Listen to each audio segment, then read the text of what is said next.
participants in this first international and third national conference of Speech and Hearing Association of Nepal, Shan Con 2023, themed Early Identification and Early Intervention, conducted in Park Village Resort, BUDHANILKANTHA, Kathmandu, spanning from 15 December to 16 December 2023.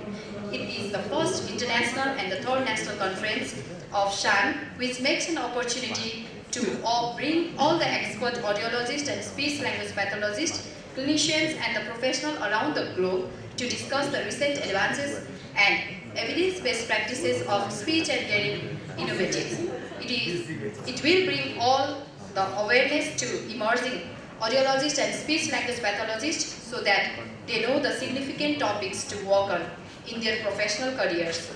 This conference will also provide the networking opportunities and will also provide a common framework for the international cooperation among the faculties and students. All the distinguished guests, it's my distinct honor to introduce our esteemed keynote speaker, Professor Dr.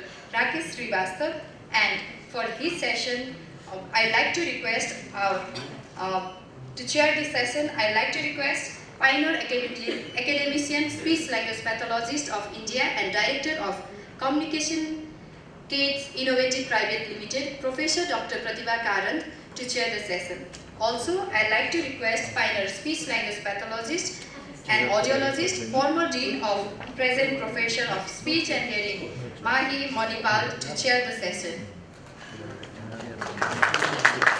And welcome to this first session of Shan International Conference. I request my co-chair, Professor Rajshekhar, to kindly introduce the speaker of this morning. It's my privilege to introduce our esteemed keynote speaker, Professor Dr. Rakesh Srivastava.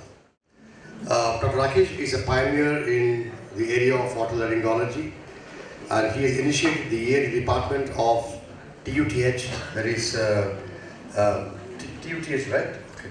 In 1982, I had held key positions nationally and internationally. The former head of the department of ENT at the medical college, and the former dean also, chairperson of Impact. He's also a distinguished academician at NASD. Right? His credits include being the former president of the SARC ENT Society and a former executive committee member of the IFOS. He has been honored with prestigious awards, including the Crown Prince Dipendra Young Scientist Award by Ronast and the Gorkha Dakshin Bahut III by the late King Birendra Bir Bikram Shah. Professor Srivastava has significantly contributed to the medical literature by serving as a former chief editor of the Journal of Nepal Medical Associations. And yesterday I happened to meet him, and I understand that you're the one who initiated the program of audiology and speech language pathology in Nepal, and has been a great support to all our fellow professors over here. So it's with great pleasure that I welcome Dr. Rakesh Pal Srivastava to deliver his keynote address. Thank you, sir. As you can read there, speech and hearing in Nepal. This is the building where I started my career. The top photographs show the teaching hospital, and the lower photographs is of Ganesh Mansingh Academy, where ENT is currently located.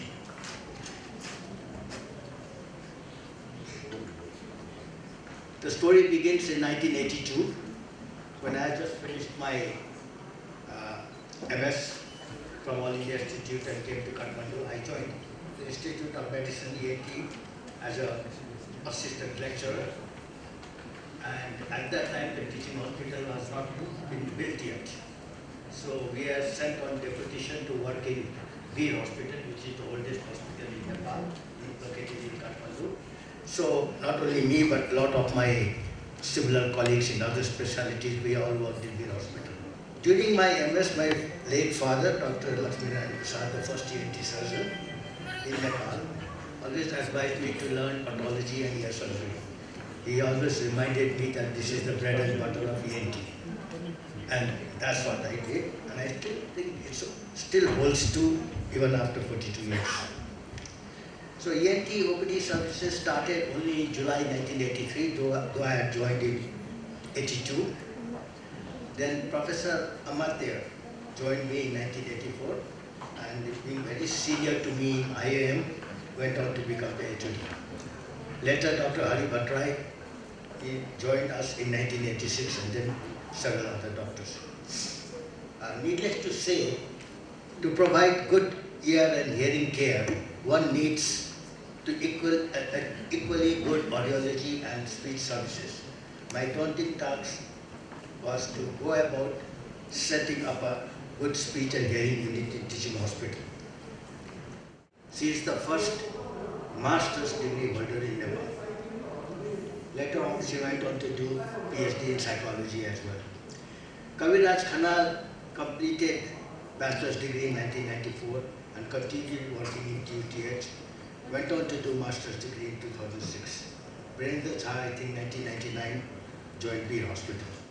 The audiology and speech pathology team in the early days, Karan, Kaviraj, Sharina and Subhas. Speech therapy in QTH. I think some of you will remember this white building where now the cardiac center is now located. This building was demolished long time back. And we started speech therapy with the help of a volunteer, Claudia Walters, in 1987, and she stayed with us till 1992. And then in 88 to 91, we had one girl with us, Tara Winton, a VSO volunteer, a speech therapist. She also worked along with Claudia. Kabir Raj was actively involved with Claudia and Tara in providing speech therapy, although he had not done his bachelor's yet. And this is a photo of Claudia and Tara together. These are some of the materials they produced. You can see on the right, Kaviraj Khanal, the young Kaviraj Khanal giving therapy. And below you see my photograph. I had a lot of hair then, no hair. And along with Claudia and then with the two technicians there.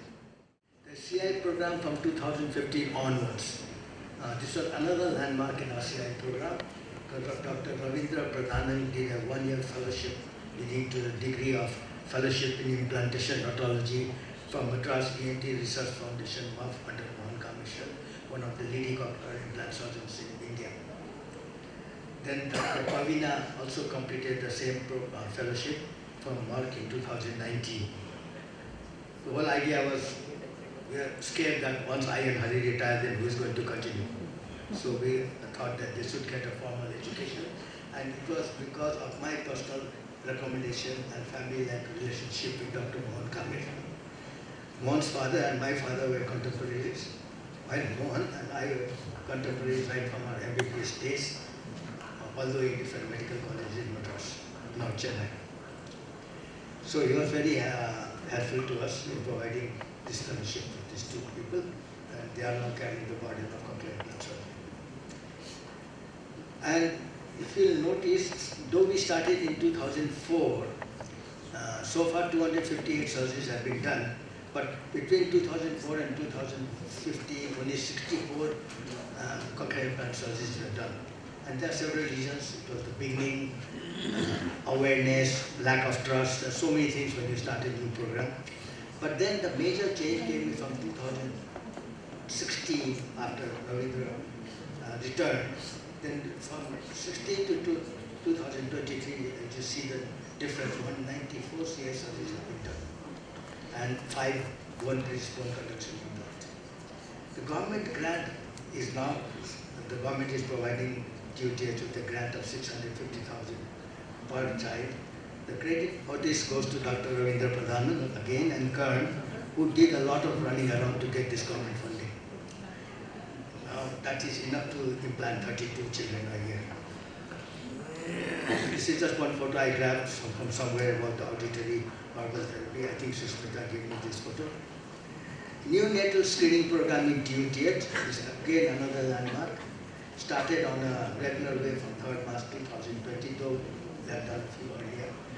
Only such program in Nepal. 6,894 neonates have been screened until now. Among them, 4 neonates have been diagnosed as deaf and preparing to undergo CI surgery in the near future. This is all I have to say. There is so much to do, especially by the government, unfortunately by the Ministry of Health and Population, Government of Nepal. Because as you see, all these programs are all isolated, located in teaching hospital alone. And only recently Beer Hospital has started corporate implantation. As far as speech and hearing achievements in QTH hospital is concerned, in my opinion, it has been satisfactory. Having said this, more and more is necessary. Thank you. May I request my co-chair, Professor Rajshekhar, to offer his comments. So, as rightly said by the chairperson, it was walking down the memory lane for you. I can understand the sentiments that laced your speech, because we look back and then see how everything has started. And today, it's the fruition of your support as well as desire to have this feeling here. And as rightly said, I think it's not enough. Much more has to be done. Like we say, like Karan Arjun. In India, we have these twins like Lakshmikant Pyarelal, Shakar Jaikishan. That way, I think you said about Karan Kabirat, and the way that you remembered and you acknowledged their contribution, I think that speaks about your magnificence and your support for our specialty. And Dr. Mohan Kamesh is a good friend of mine too. In fact, it's nice to know that we all three are contemporaries. Okay, he was doing his medicine in Chennai. You also doing in Chennai. I was born in Chennai, and I was doing my graduation in Aish. And then Dr. Mohan Kameshwaran came with the team of his, the students that come to Aish to visit, because his father was Dr. Kameshwaran was a great ENT surgeon. Then we had a get together in the evening. Mohan was, the limelight, dancing. He could dance Bharatanatyam and all that. He could do all these things. So people said somebody has to match him, and I matched him. So we still meet, okay, and we are both on the academic council of the SRM University in Sri Ramchandra. So whenever we look back and say, look, 45 years have gone by, we still feel young. I said, it's because of the Chennai blood. Singara Tamil. So I remember your Tamil, maybe I think they understand. But anyway, sir, I think I must give it to you for the support that you have given to we call him as Karna. So you call him as Karan, but we call him as Karna, right? And the whole fraternity of speech and hearing in Nepal. Thank you, sir. It was very interesting to listen to you, the travail that you have faced, and how you could get things moving. Thank you, sir. Professor Srivastava, thank you very much for that presentation. I also belong to the dinosaurs generation of speech and hearing professionals in India. And I know that when we started, I was among the earliest batches of Aish. We were with the ENT surgeons as one association. And then we parted ways as our discipline grew. But of course, there's been a close association. Karna, as we South Indians call Karan, has been a student of mine, and so my association goes back a very long time to Nepal and speech and hearing in Nepal. I see how excellently you people have supported each other. Can I request all of those who Professor Srivastava mentioned to please stand up for a round of applause?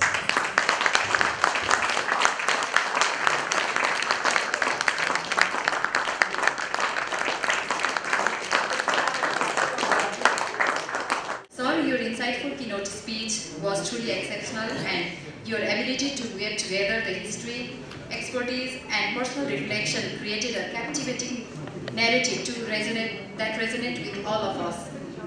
Thank you, Professor Dr. Srivastava, for gracing us with your wisdom and enriching our conference with your presence. Let's all give a round of applause to Professor Dr. Rakesh Prasad Srivastava.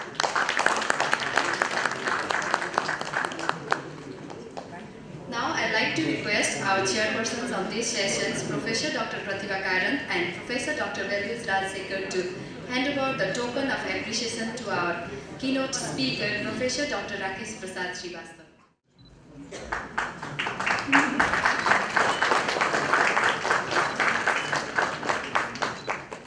Shan and founder president of Shan, Mr. Sureshwar Lal Karna, to hand over the certificate of appreciation to our chairpersons of this session.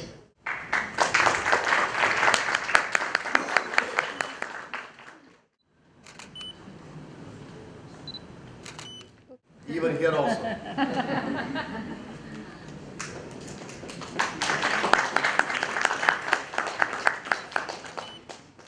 Medal is our platinum sponsor and a major sponsor of today's conference, and I'd like to request Ms. Sailaja Timmaraju and Ms. Sefali Kesi to conduct a medal symposium, and the platform is yours. Continue.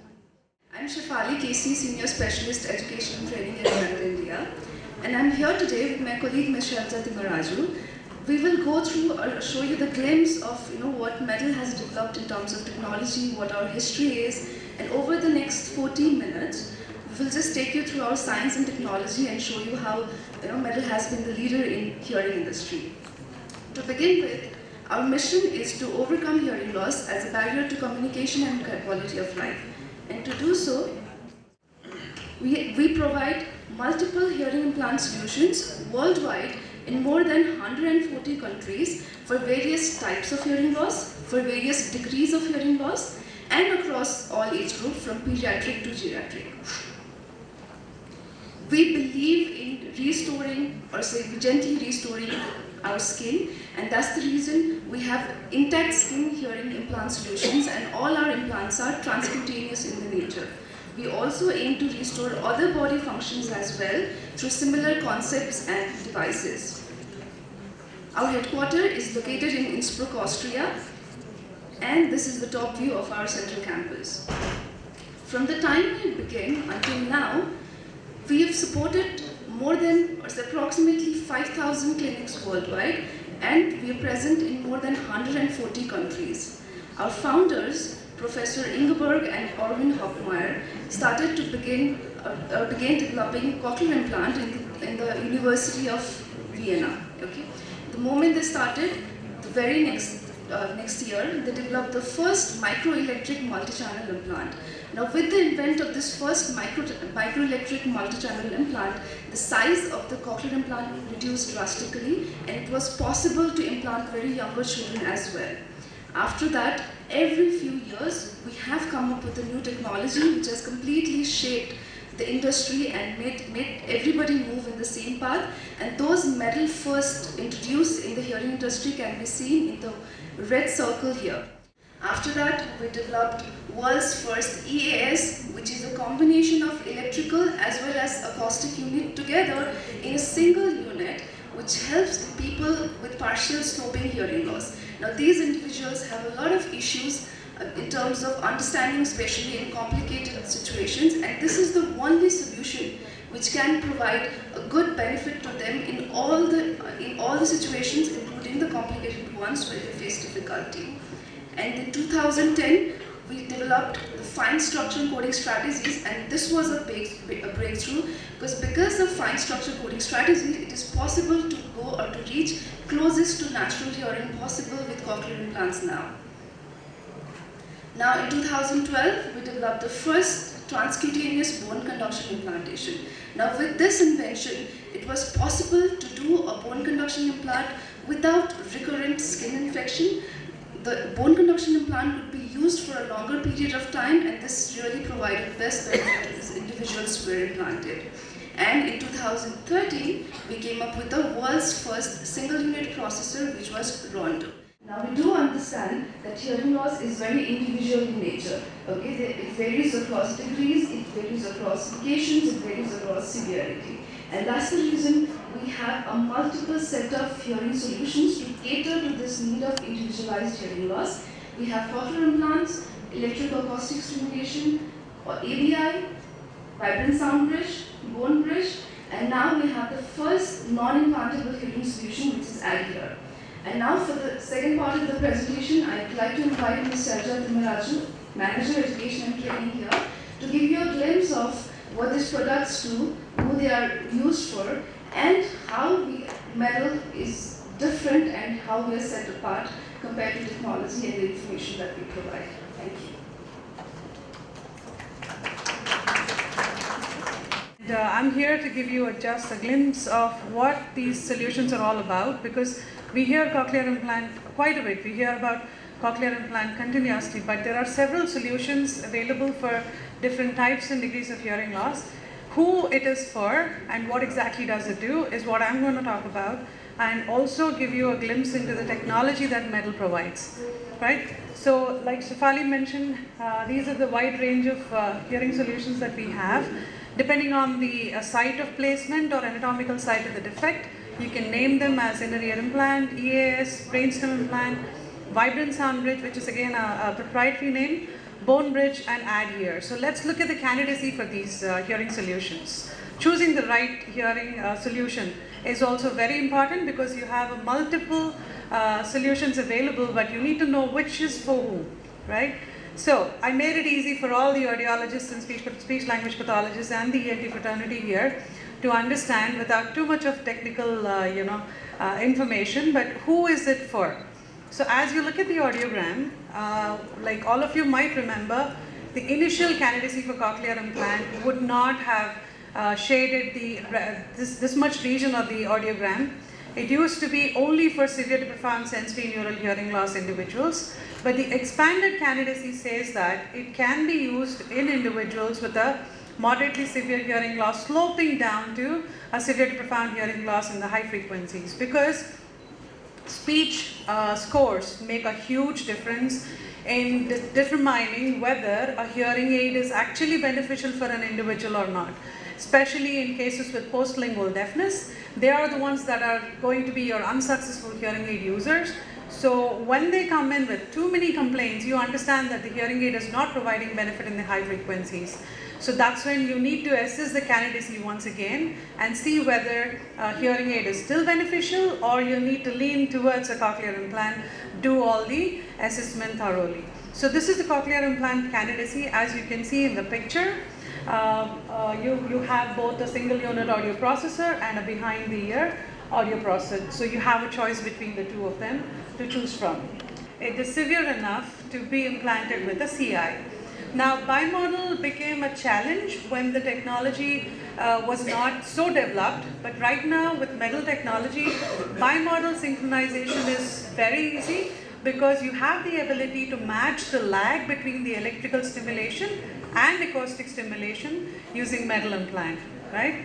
So that is one. The second is single-sided deafness. This is another thing that is again emerging, I would say, in terms of acceptance and understanding as well, because the general population or the general belief is that when you have a single-sided hearing loss, you can actually get by. That's the idea. You can actually get by with one hearing ear. But what happens if you start losing hearing in the only good ear? That's when the person will be totally handicapped.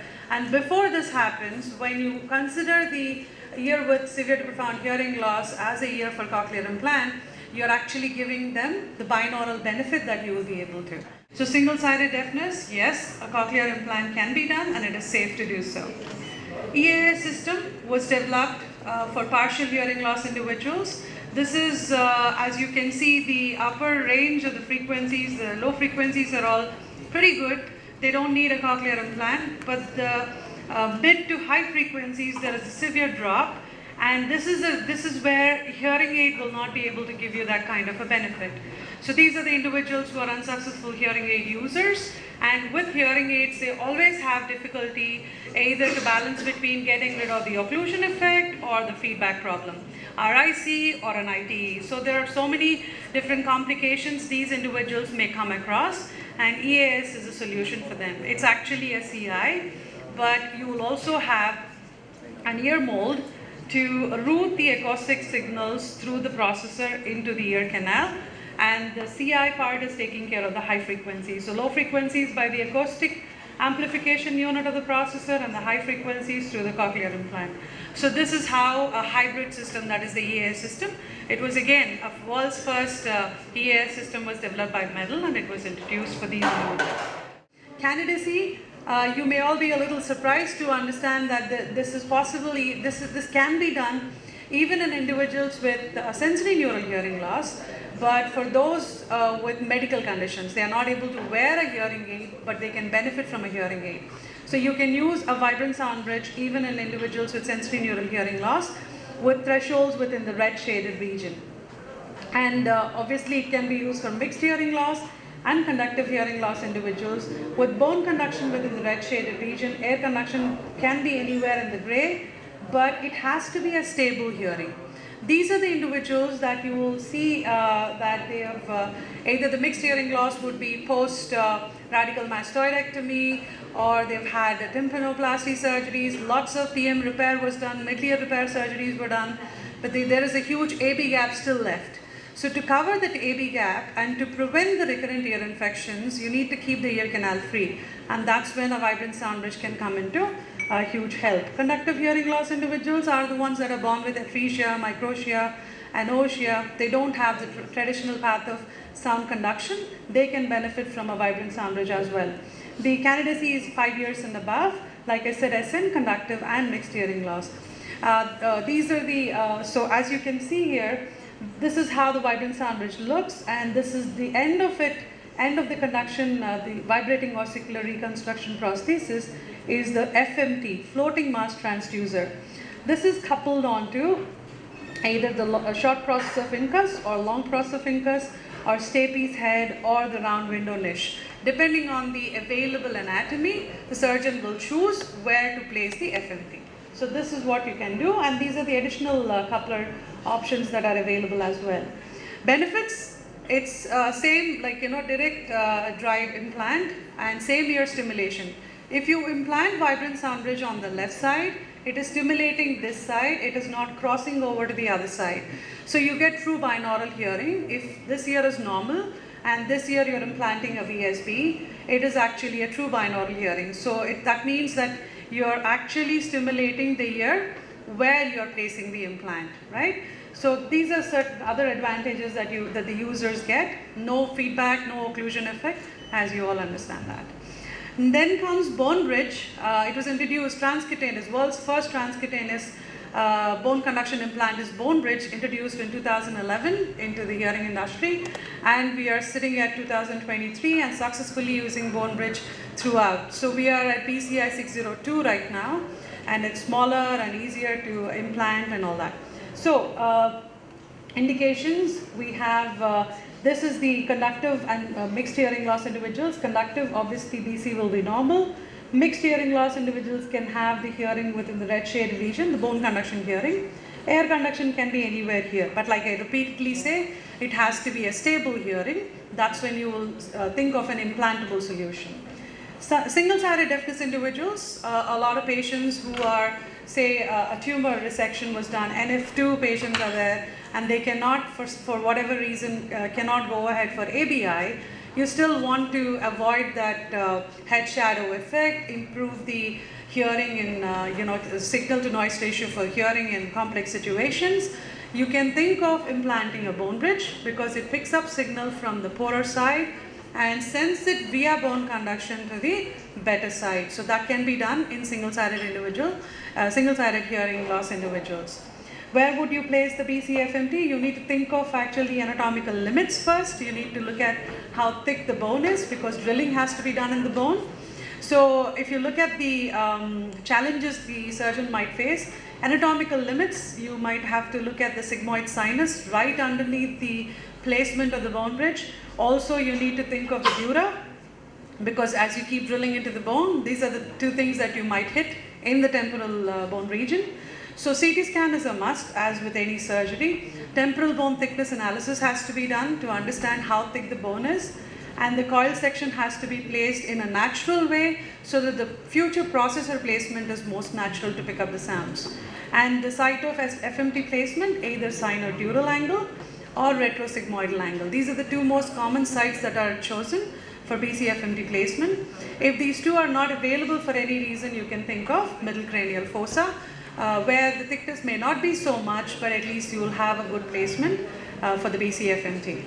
Advantages, there is no risk of infections. It's a direct drive implant, active kind of implant. That means where it is placed, the BCFMT, wherever it is placed, sorry, where did I lose it? My mouse. Okay, I lost my pointer. So if you can look at the, if you can look at the BCFMT, where it is placed, the energy is actually generated over there. So it's called a direct drive and an active bone conduction implant. And the external processor is quite small and easy to wear. So that's the biggest advantage. No skin pressure during BC stimulation is another thing. And signal output generation is quite reliable and consistent. And no maintenance of the implant is necessary once the implant is done. That's how reliability has been consistent and strong and still going. Adhere is a non-implantable solution. That means it's like a hearing aid. You don't need an ENT surgeon to be present for Adhere dispensing, because this is a system where you have an adhesive. You place the adhesive first. And you clip on the Adhere processor on top of that. So it is actually a bone conduction system, picks up the sound and sends it through bone conduction mode of transmission. It's very easy to use, safe for long-term use, comfortable, no pressure, consistent placement as well. Candidacy selection, all those children that are born with atresia, microtia and ossia, they have to be 5 years and above for a bone bridge surgery. While they are in that process of weight, you can actually go with an Adhere to have that consistent access to sound, and so that they don't have any delayed speech and language milestones. Not cleared for surgery can go ahead with an Adhere. So it pretty much performs in the same way, picks up the sound, sends it through bone conduction mode of transmission. The only thing is the other ear has to be absolutely normal. So Adhere candidacy, like I've just told, these are the congenital and the acquired. All of these candidates suit for Adhere. So in summary, Adhere is pressure free and it is an aesthetic solution with reliable positioning. Right? ABI is the last solution on the portfolio. As you all know, previously ABI was only thought for those individuals with NF2 tumors after the surgery. But now the expanded candidacy is that it can be for non-NF2 tumors as well, auditory nerve aplasia, hypoplastic nerve cases, and severe cochlear ossification, where it's like completely snowed out on the CT and MRI. So those are the individuals who can benefit from an ABI. The placement is ventral cochlear nucleus. That's where the ABI electrode is placed. It pretty much works with the same form of electrical stimulation, but the electrical stimulation is given directly to the brainstem. So broadest portfolio worldwide is what MEDAL is able to provide to those individuals with hearing loss for their unique hearing needs. Now quickly looking at the technology that helps us bring the quality of hearing as close to natural as possible, because hearing restoration is done not with the goal of only restoring hearing in a mediocre way. It is done to actually bring the quality of hearing as close to natural as possible. So a hearing implant user who's sitting amongst us should be able to hear and understand music the same way as we are doing, should be able to sing, should be able to appreciate the speech in noise, should be able to understand the difference between a younger person speaking and an older person speaking. So all this is possible when you bring the quality of hearing as close to natural as possible. So what exactly we have in our implants? This is our implant. It comes with a digital signal processing. We have a i100 electronics chip, which helps us stay relevant to the newest technology that we are bringing into the market. Also, the ones that are implanted quite a few years ago should be able to take advantage of what is available in the industry now. So that is possible with our i100 electronics. And as you all know, electrical stimulation is happening through cochlear implants in a biphasic pulse stimulation, right? It's a balanced biphasic pulse stimulation. For this, you need capacitors to make sure there is no leakage of harmful current into the cochlear fluids. You want to stimulate the cochlea with electrical stimulation, but at the same time, you need to make sure that there is no damage done to the tissues, there is no inflammation happening in there. So that's the reason we need to have a balanced biphasic stimulation, and that's why we have independent capacitors for each channel in our implant, the highest in the industry. Also, we have triphasic stimulation for those individuals who have the additional issues like, facial nerve stimulation, non-auditory sensation, and all of that. Maestro software allows us to do all the parameter manipulation as per the patient's need. So closest to natural hearing in MEDAL cochlear implants is achieved through three concepts. The first one is structure preservation, complete cochlear coverage, and fine hearing. As you all know, this picture is actually released by Professor Rask Anderson, and at Uppsala University, Sweden. And this picture can show you that there are so many living structures even in a person with hearing loss, severe hearing loss. There is a lot of clinical evidence available right now about the survival of spiral ganglion cells, which are the natural receptors of the stimulation that you're giving inside the cochlea. So this is courtesy Professor Sumit Agarwal, and this paper is synchrotron radiation based imaging of the cochlea. So keeping these two in mind, we understand that because the stimulable structures extend up to the second turn, electrode insertion also needs to be done all the way to the second turn. That means you're at least stimulating the right spot in the cochlea for each frequency. At the same time, you need to preserve the structures while you're reaching the second turn. So what do we do as a hearing implant company? We bring in the electrode design in such a way that it is flexible, it is gentle, it is reliable in placement in the scala tympani. No scalar deviation is happening because of it, no pressure on the cochlear structures are happening because of it. Surgeon brings to the table excellent precision based surgical skills. So together is when you achieve the structure preservation. Apart from that, with our coding strategy, we believe in mimicking the natural hearing, natural low frequency perception of hearing. That means that in the normal auditory physiology, low frequencies are processed differently by the auditory system compared to the mid and high frequencies. And that's the premise on which we base our fine structure coding strategy or fine hearing technology. When these three are combined together, that's when you get the closest to natural hearing possible. That means the right place of stimulation, right way of stimulation, and right time of stimulation. So this is what gives you the closest to natural hearing in cochlear implants with metal. Individualization. So we have all the technology available, we have all the parameters available. We want to individualize to the user's specific needs. That means you have an absolutely beautiful couture gown released by, say, Gucci, but it's available only in one size. How many of us will be happy here? What we are able to do, we are able to check the CT scan or the MRI scan in the Autoplan software. We are able to reconstruct the entire ear, and we are able to measure the parameters of the cochlea. That means the cochlear duct length is understood. How long the cochlear duct length is, what type of an electrode array suits it the best. So if we can visualize, if you use this length of an electrode array in this length of a cochlear duct length, what is the coverage you get in terms of the frequency coverage, in terms of the degrees of insertion, in terms of millimeters as well. This is basically helping the surgeon make the right choice. Okay, my cochlear duct length is 34 mm. I can choose an electrode that is 31.5, a longer electrode array. So this is what is possible through Autoplan. Also, you can look at the implant placement. If you want to look at where your implant placement would be, that can be visualized. Also the BCI. So you can check the temporal bone thickness, how thick the bone is and where should be the BCFMT placed to avoid damaging the sigmoid sinus and the dura. So when you individualize them using Autoplan, that's when you get the best benefit for every patient's unique hearing needs. I would like to finish my presentation with a very short video. But I still remember the day when sound came into my life. Anna.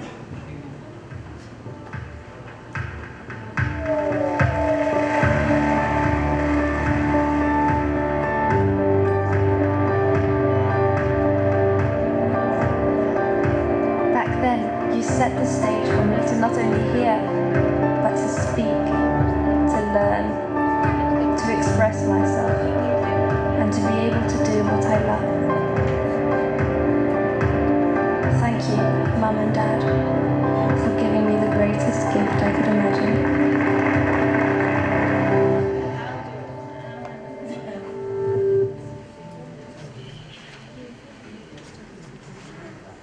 So thank you kindly for your attention.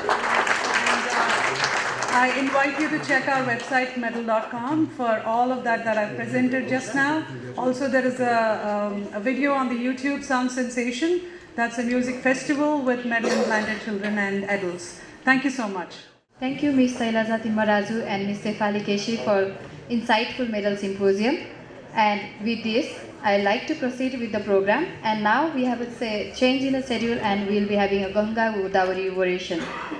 Ganga Godavari oration was established in 2018 in memory of late Ganga Narayan Das and late Godavari Devi Das, founded by Mr. Sureshwar Lal Karna in memory of his parents. And for this Ganga Godavari oration, I like to request Professor Dr. Delluj Rajsekhar to give an oration speech. And to chair the session, I like to request Professor Dr. Pratibha Karant, pioneer academician of Speech and Hearing India, and Professor Dr. Rakesh Prasad Srivastav, pioneer ENT surgeon of Nepal, to chair the session. Professor Srivastava will introduce our honorable speaker for this session. Good morning once again. A little bit about our professor who is going to give the oration, the Ganga Godavari oration. Dr. B. Rajashekhar is a founding and former dean of the College of Allied Health Sciences, Manipal Academy of Higher Education, Karnataka, and is currently a professor of the Department of Speech and Hearing and advisor for the Allied Health Sciences program of the university. He holds several prestigious positions in organizations under the Government of India as well as in different private universities of India. He has also served as the president of the Indian Speech and Hearing Association. He is the first Indian speech pathologist obtaining training in voice restoration of throat cancer patients at USA and UK. He has several publications and has guided many PhD candidates. He is the recipient of several international fellowships and awards. Having said this, I again request now Professor Rajsekhar to deliver his oration. I'd just like to add a personal note of introduction to Professor Rajsekhar, who's well known to all of you. He's not only known as a great academician and administrator, but no conference of the Indian Speech and Hearing Association is complete without Professor Rajsekhar's social contribution to it at the end of the program. Good morning to everybody, and thank you so much for the chairpersons, for the nice words that you had for me. And don't look there, because there's not going to be any PowerPoint presentation. I had to resist myself from making a PowerPoint because I'm a lover of PowerPoints. But I thought an oration should be the one where the focus should be on the speaker, because the oration is in the honor of somebody. Now here it happens to be Mr. Karna's dear parents. So the concept of whatever has been assigned to me as the oration should be heard in rapt attention by everybody. So that's why I thought I won't make a PowerPoint presentation. So I would be reading my prepared text as well as interacting with you, face to face. I want to express my sincere gratitude for the invitation to deliver the Ganga Godavari oration, instituted by Sri Sureshwar Lal Karna in honor of his beloved and late parents. It's truly an honor, Sri Karna, for me to be considered for such a distinguished opportunity. I've been asked to address the recent advances and practices in speech and hearing across the globe.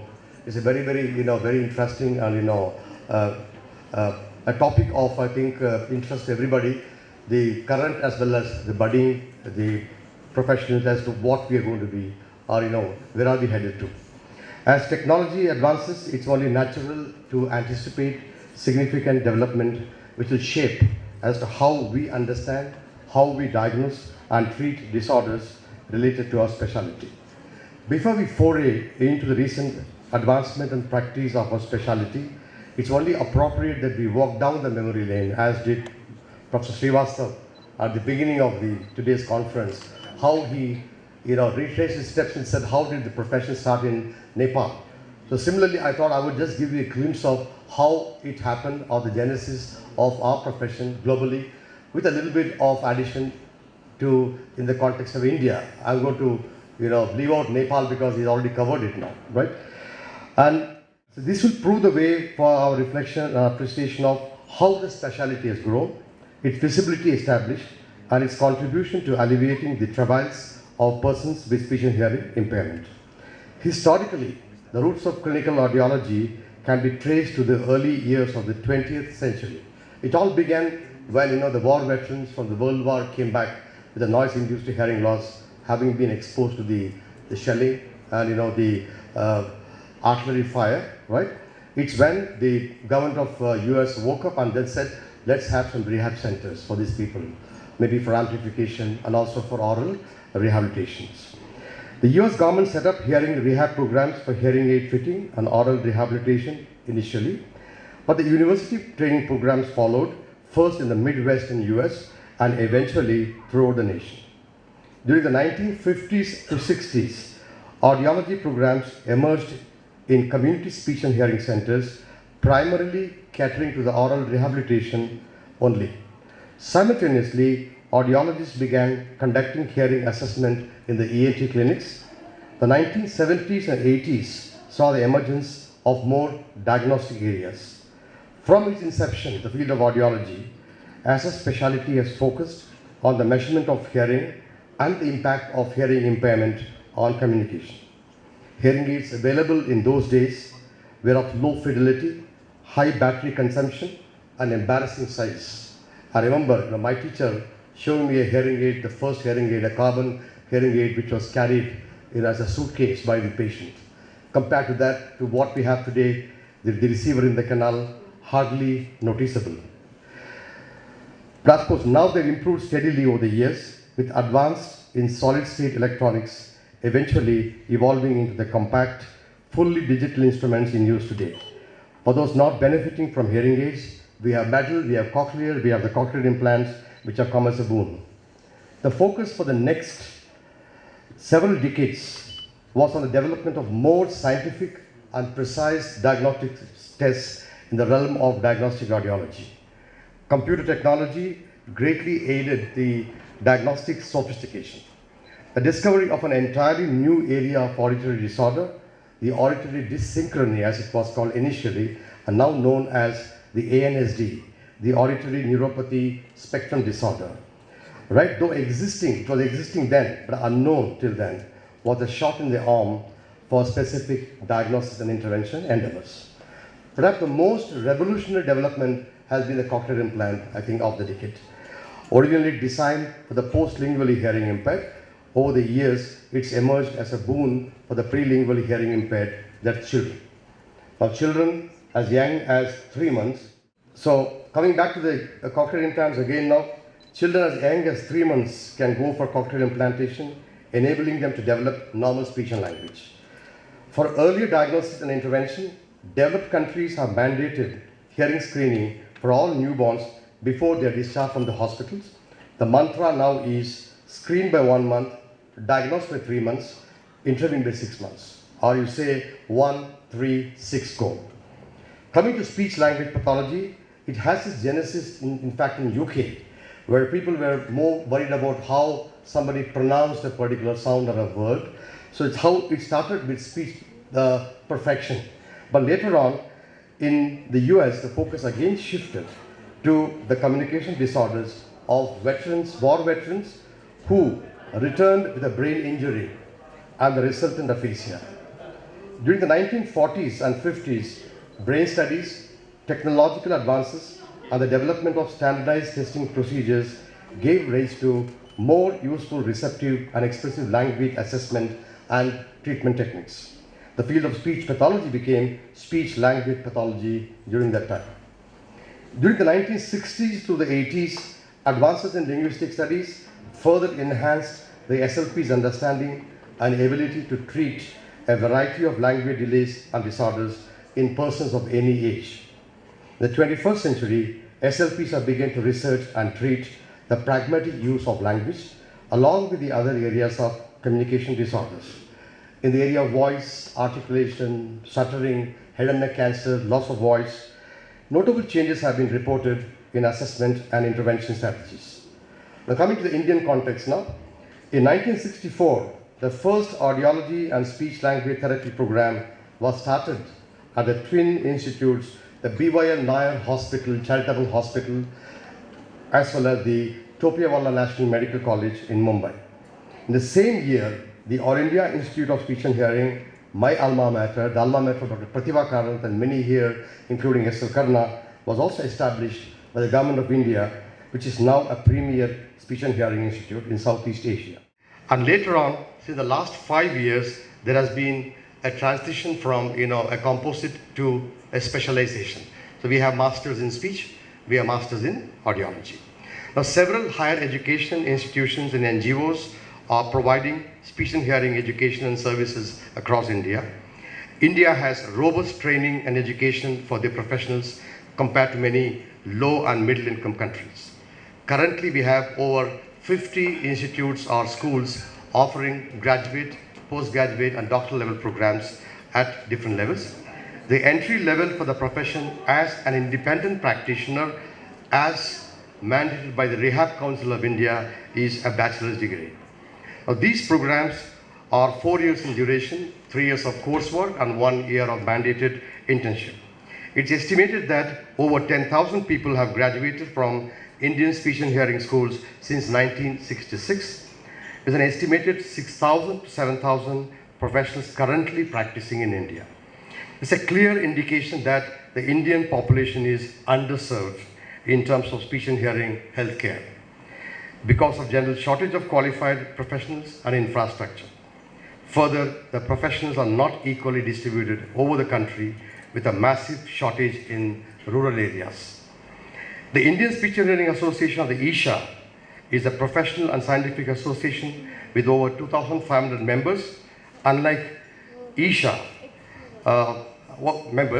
whereas unlike ISHA, the Rehab Council of India, which is under the Ministry of Social Justice, Government of India, is a statutory body which monitors the training and professional practice.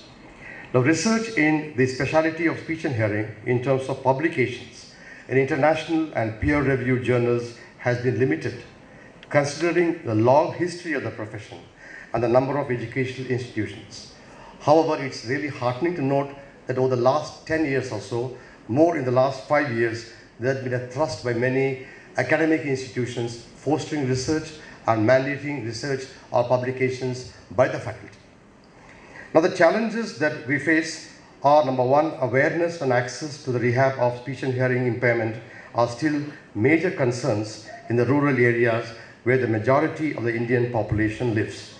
Hence, the need to adopt a public health approach and community-based rehabilitations. Number two is the speech and hearing practices in India are based on the Western models, which may not sync with in the Indian context.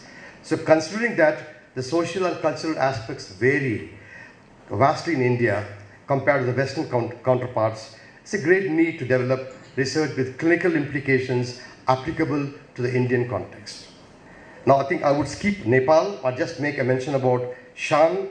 Shan, I believe, is established in 1999. Currently has over 70 members, I stand corrected. But the Nepal Professional Health Council is a regulatory body which oversees training and practice. This could be solved when you have a master's program and you have students doing their independent projects or dissertations. That would be the start of maybe publications. Now, coming to the brass tasks, the recent advances and how technology is changing our field globally. Number one, the artificial intelligence, AI, and the virtual reality. Just as it has impacted other fields, the artificial intelligence has infiltrated speech-language pathology, resulting in the creation of smarter apps and tools, helping with documentation and making it easier for SLPs to identify the speech disorders earlier. Just this morning, I was talking to Dr. Karanth when I was coming in the cab. She said they are releasing an app, but she is the one who is mentoring the ComDeal project, right, in India, which caters to the basics. They're coming out with the app, right? It will be released on January 15th. So look at this. So professionals can register into this and then download it. Patients can do that. This is all what is happening currently as the development. Now, speech-language pathologists may use information from AI to assist in clinical decision-making and guiding treatment recommendations.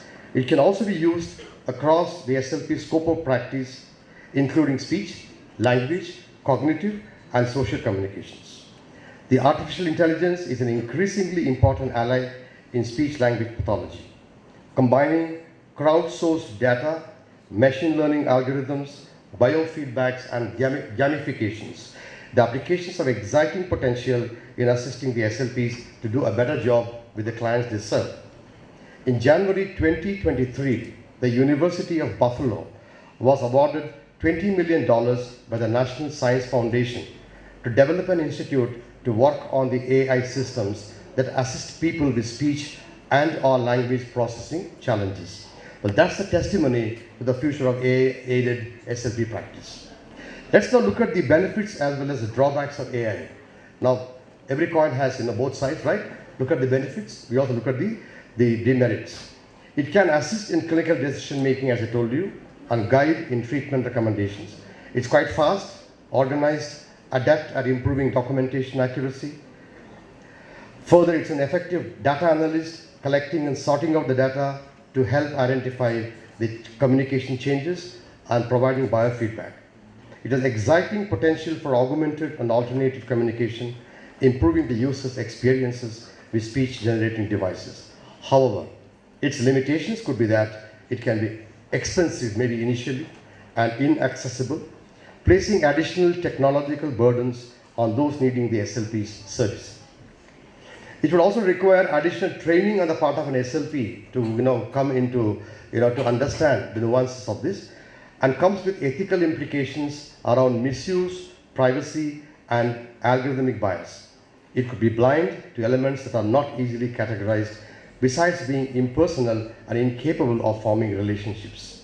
It's interesting to note that a larger technological transformation, which predated the pandemic just before the COVID, is now reshaping itself in the field and continue to do so in the years to come.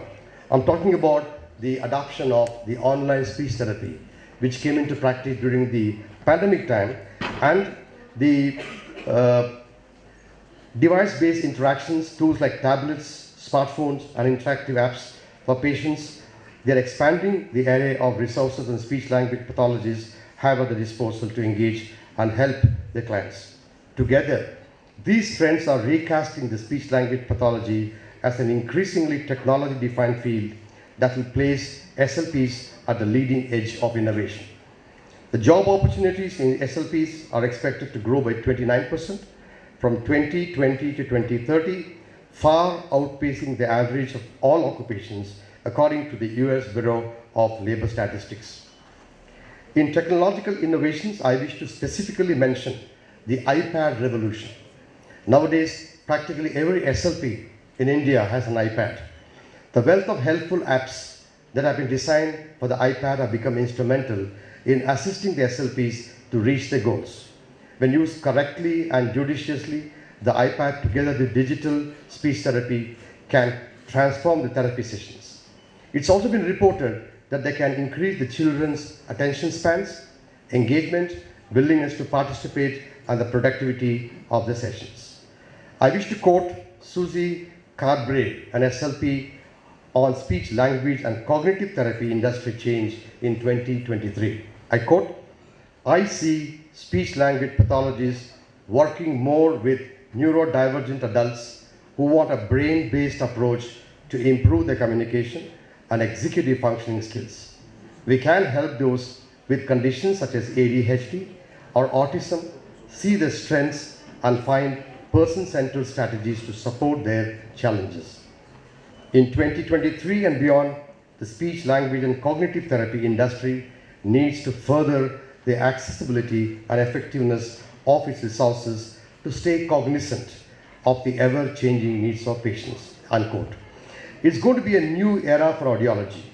Job growth for audiology is expected to grow by 13% from 2019 to 2030, and attributed to older population, baby boomers, retirees, improved survival rates, early identification and diagnosis, and increased school enrollments.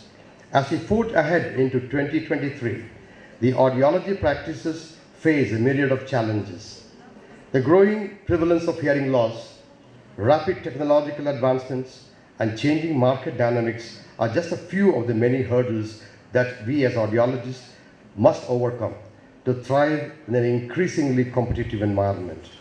With an estimated 466 million people worldwide suffering from disabling hearing loss, according to the World Health Organization, the demand for audiology services is at an all-time high. To meet this demand, the audiology practices must confront and navigate the challenges that lie ahead. The rapid development of technology is both a blessing and a curse for audiology practices. On one hand, we see the advancement in hearing technology and cochlear implants. For instance, recent innovations in rechargeable hearing aids, wireless connectivity, and AI-based algorithms for noise reduction and speech enhancement have significantly improved the listening experiences for hearing aid users. On the other hand, we have the fear of this influx of over-the-counter hearing devices. People can just go to the pharmacy and buy the hearing aids like they buy Dolo or aspirin, okay, whatever that you buy. Okay?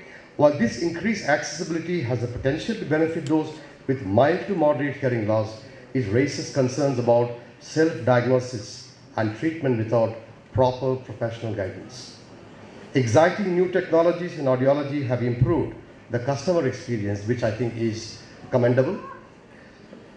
Tech advancements are helping the industry to grow, evolve, and improve customer care. The advancements from software solutions for audiologists to Bluetooth-enabling hearing aids are helping the industry grow, evolve, and improve customer care. Certain hearing aid models now have advanced health and fitness tracking features where the hearing impaired can track how many steps I've gone, how much I've walked, what's my BP now, how much is my sugar. So all that are kind of tied to the persons. Now, these hearing aids can also collect data on the user's physical activity, his sleep, and other health matrices. This information can be used to optimize the hearing aid's performance. Machine learning is evolving in exciting ways and is positively impacting the audiology industry. Machine learning algorithms can create customized settings based on each user's specific needs and degree of hearing loss, resulting in more personalized hearing aid solutions. We have lots of hearing aid apps now coming up, more sophisticated, which consumers can use to control and customize their hearing aid settings. They can rely on apps to adjust the hearing aids in real time. They can customize the volume and frequency settings, switch between different listening profiles depending on the environment. As a joke, maybe you can have a separate setting for your mother-in-law and for your husband, or the other way too. Approximately 20% of all hearing aids are returned commercially. Well, this is the scenario now. This is often after consumers first fit because of improper amplification levels. People just start a hearing aid and they just fit it. They don't do the programming or the fine tuning, or continued difficulty with background noise. Luckily, the advanced algorithms and computerized testing systems are making it possible for audiologists to conduct more precise, accurate tests. And these state-of-the-art technologies allow them to identify what exactly is causing the concern and what makes them to reject a particular hearing aid. As a result, audiologists can fine-tune the hearing aids to the precise specifications that each customer needs. We take now more than a month to ensure that a patient is happy with the hearing aid, which involves so many sessions of, he's being with the clinician and going out and then into the nature and different situations and see how he or she can cope up with it. This means happier, more satisfied, loyal customers and fewer hearing aid returns. Advances in technology are making hearing aids more modern and user-friendly. Thanks to the cutting-edge technologies, hearing aids can be personalized to fit the specific needs. You can also connect them to other devices, such as smartphones and laptops, to provide additional functionality and enhance the customer's daily activities like talking on the phone and participating in FaceTime, Team, or Zoom calls. Now, new technologies enable audiologists to provide services remotely using tools like video conferencing. So it's easy and convenient for customers to stay on with their clinicians and receive the care. This can be especially valuable when treating customers who live in remote or underserved areas. The convergence of automated technology, rising healthcare costs, and an aging population are forcing audiologists to reconsider the healthcare business model. As the service landscape shifts, it's becoming increasingly difficult to sustain the audiology practitioners primarily only through the provision of hearing aids, which most of the audiologists in India do. I think it's the same case in Nepal too.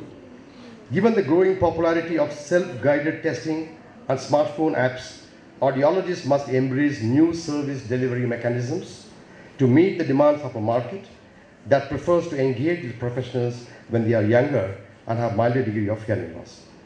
Audiology as a profession is well poised to take advantage of technological advances as demonstrated historically in the development of digital hearing aids and cochlear implant technology. Sophisticated and effective diagnostic and fitting tools were also developed alongside these advances, including the auditory brainstem response, the autoacoustic emissions, relay measurements in hearing aids, and electrical field imaging and neural telemetry in cochlear implants. As a result, audiologists can improve the speech recognition significantly in quiet for many individuals with hearing loss who are able and willing to adopt a hearing aid or a cochlear implant. We have great opportunities in research. The artificial intelligence may offer the greatest opportunity to positively transform the hearing healthcare and research. Now, deep learning has yielded great advances in addressing the cocktail party problem, improving the patient's performance in realistic listening situations to a level similar to those with normal hearing.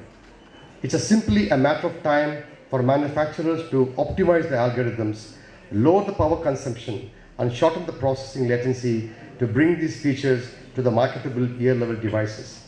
A future advancement could also involve a cognitive control, which by monitoring the brain waves to detect a listener's attention to a specific talker will be able to switch attention between different talkers and selectively amplify the voice of the person whom they really wanted to listen to.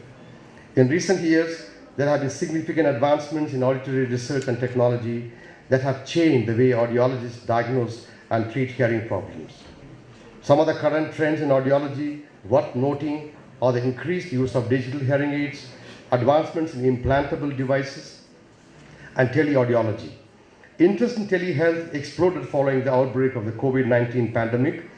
Google Trends data revealed a spike in the interest in telehealth in the United States of America, which has subsequently normalized at a much higher level than before the COVID-19, which means it has come to stay. An example of this is the pediatric program in Nepal, I understand, by the Global Foundation for Children with Hearing Loss, GFCHL. Here, community ear health workers provide the remote support to hospital professionals by serving the rural families at health posts located in the Kathmandu Valley. While there is justifiable skepticism regarding any change, we all know that technological advancements march on irrespective of our beliefs and feelings at the end of the day. It behooves us to become attuned to the changes that are already in motion so that we can understand them and prepare ourselves to benefit from them as much as possible in the interest of the clients we serve. At the same time, it's critical to keep in mind that there is no magic elixir nor quick fix solution regarding the speech and hearing impairment. No device, no app or game can supplant the necessity of human interaction. In other words, while these tools can enhance the therapeutic process, they will never be able to replace it. The field of speech and hearing is dynamic and continues to evolve with new trends emerging regularly. As professionals, we must stay up to date with these trends to provide the best possible care for our clients. Finally, the key takeaways: the specialty of speech and hearing is going through an evolution, where the role of the SLPs and audiologists is changing. Access to new tools may automate tasks and free up speech and hearing resources. Despite access to new tools, the dialogue between the speech and hearing professional and the persons with speech and hearing impairment is always going to be essential. The large and growing number of people worldwide with speech and hearing impairment, the need for professionalism and the professionals will never diminish, rather the contrary. In the realm of research, neurotechnology holds immense promise. Brain-computer interfaces may enable direct communication for individuals with severe speech disabilities, opening up new avenues for expression and connection. Researchers are exploring ways to to decode the neural signals associated with speech and translate them into understandable language. Ethical considerations surrounding the privacy and data secrecy must accompany these advancements. Striking a balance between innovation and safeguarding individual sensitive health information will be crucial as we navigate this evolving landscape. In conclusion, the future of speech and hearing specialists is undeniably exciting. Embracing innovations responsibly has the potential to transform the lives of individuals with speech and hearing disorders, fostering a more inclusive and connected world. That would be the clarion call for the young and future speech and hearing professionals for a challenging and rewarding career. I wish to once again thank Shan and Sri Karnaji for the opportunity and the honor of delivering this oration in the memory of his parents, Ganga Godavari Orange Award.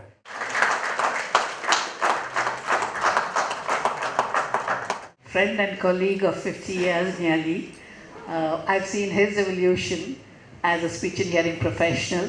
I think he is the best example that we have of a great communicator. I think his network skills, his communication skills are exemplary, both professionally and personally. And that's what contributes to his popularity in our discipline and related disciplines. He's also been an excellent administrator, which is something that I think we neglect in our training. And that's what gives him this broader purview of the discipline as well as what is required from us. So hearty congratulations, Professor Rajshekhar, on the oration, and may you have many more such occasions. Thank you very much. Thank you. Thank you, sir. Thanks everybody for your attention to what I wanted to just express. Thank you. Esteemed guests and the dignitaries, we have had the privilege to be enlightened by profound insight shared by Dr. Bellu Rajshekhar, a distinguished professor. His oration has undoubtedly been enlightening. As Professor Dr. Rajshekhar concluded his presentation, let us express our gratitude for his invaluable contribution to our understanding of dynamic landscape of speech and hearing worldwide. Please join me in extending a warm thank you to Professor Dr. Bellu Rajshekhar for his illuminating presentation and the oration. Professor Dr. Rakesh Prasad Srivastava to facilitate our orator by honoring with the garland and doshala. Award, Mr. Sureshwar Lal Corner to hand over the certificate of appreciation to our orator, Professor Dr. Bellu Rajshekhar.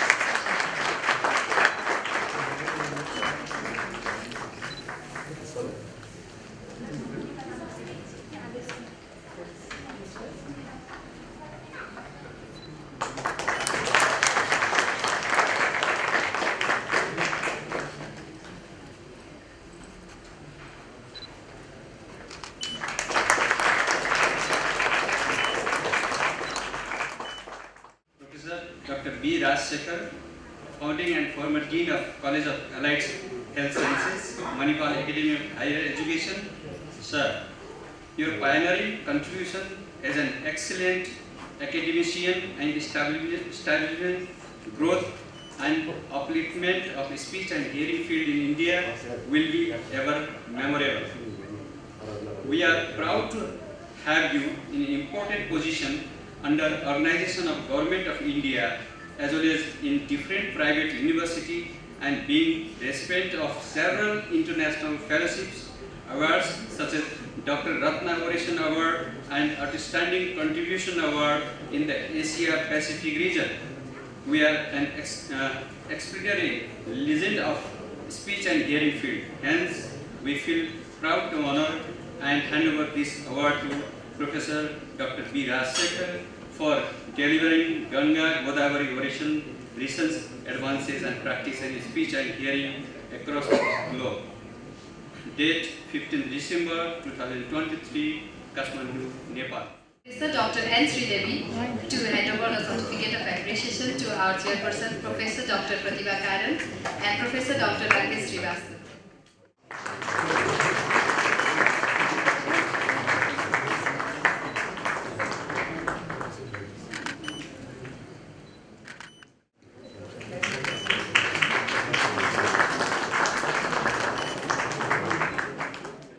proceed forward with the keynote speech titled Children with Developmental Communication Disorder, Early Identification with Comprehensive, Intensive, Monitored Early Intervention, the Key to Maximize the Impact in Resource-Constrained Geographies.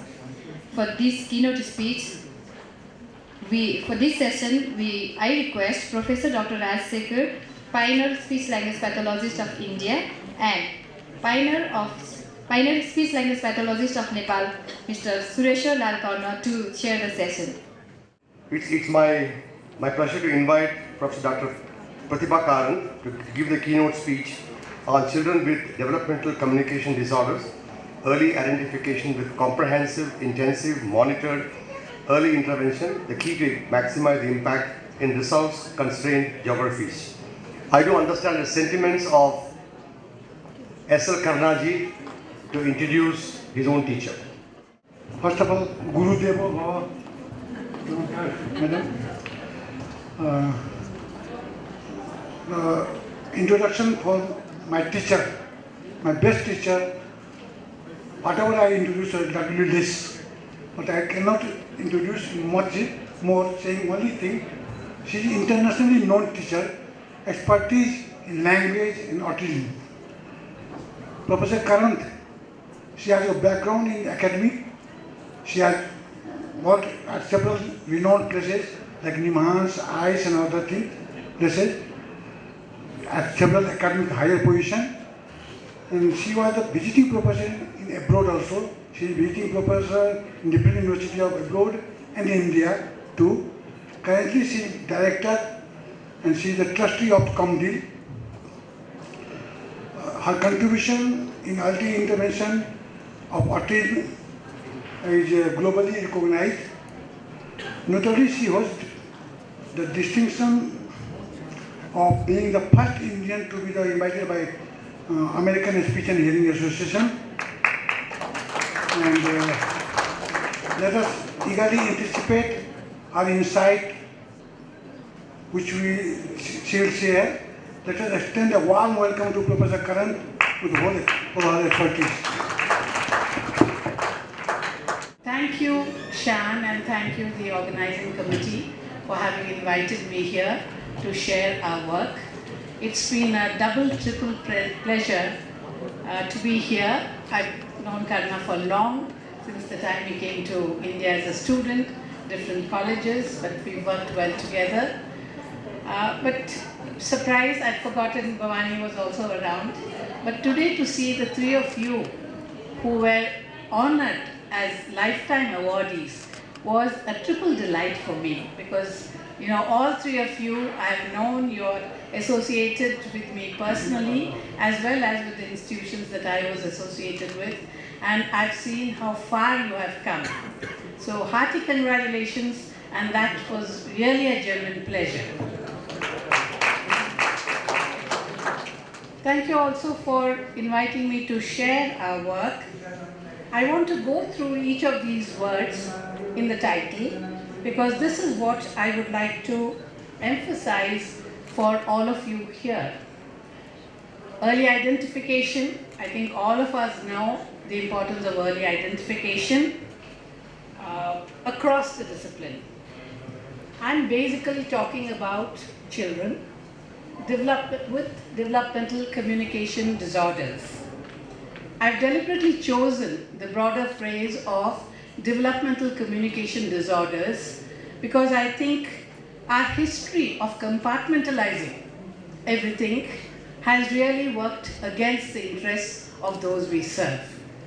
I think things are changing, and I think we need to change, not only because of the times, but because we have really not had the impact that we could have had, and I think it's time to take a broader view of the needs of those who we work with.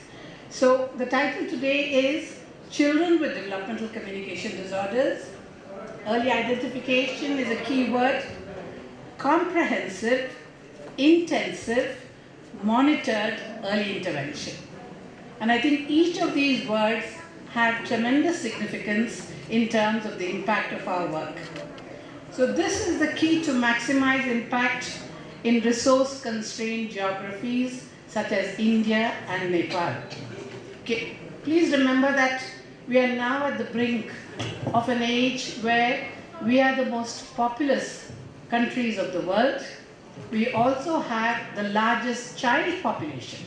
Everywhere else it is decreasing. Okay, and what we do or do not do with the children will have an impact for another 100 years. And I think it is within this larger context that we need to look at our discipline rather than speech and hearing alone, which it has been for far too long. So this is the point that I would like to drive home. As Professor Rajshekhar mentioned, my career has had two very distinct phases. I started off as an academician. Right from my student days, I knew that what fascinated me was the brain basis of language. I joined NIMHANS in order to learn more about this topic, spent several very constructive years there. And what I learned there from the patients was far more than I ever learned from my books. Okay, because it was not just Broca's or Wernicke's, it was not just speech and hearing. The impact that the communication disorder had on the overall well-being of the person. That was what was important. Not just, how many words have I taught him, how many words can he process. The latter half of my career, I quit academics, I went solo, and I worked with children with autism. And here again, the basis was the same. It was the fascination with the brain basis of not just speech, language, and hearing, but of communication and the overall well-being of the individual.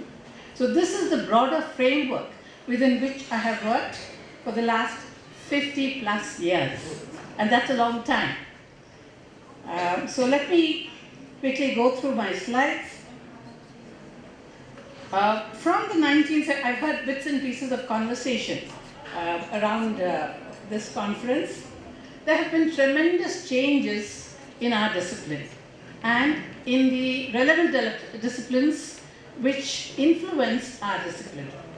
As a result, from the 1970s to the 2020s, in the last 5 decades, diagnostic terms have changed, assessments have changed, interventions have changed. We are still not paying adequate attention to impact.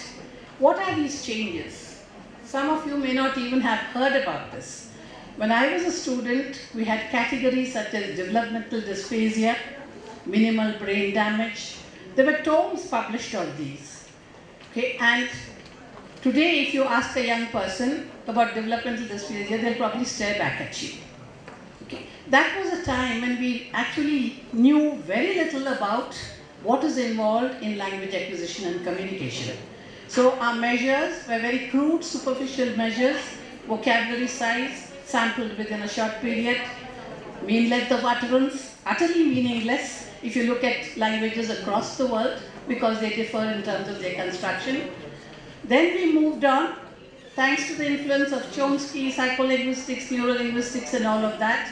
We applied linguistics. We became a little more sophisticated in our understanding of what language acquisition, communication in real life is all about. So we started applying those. So instead of talking about developmental dysphasia, we went on to talk about specific language impairment and pragmatic language impairment, largely because we are now looking at it through the lenses of linguistics.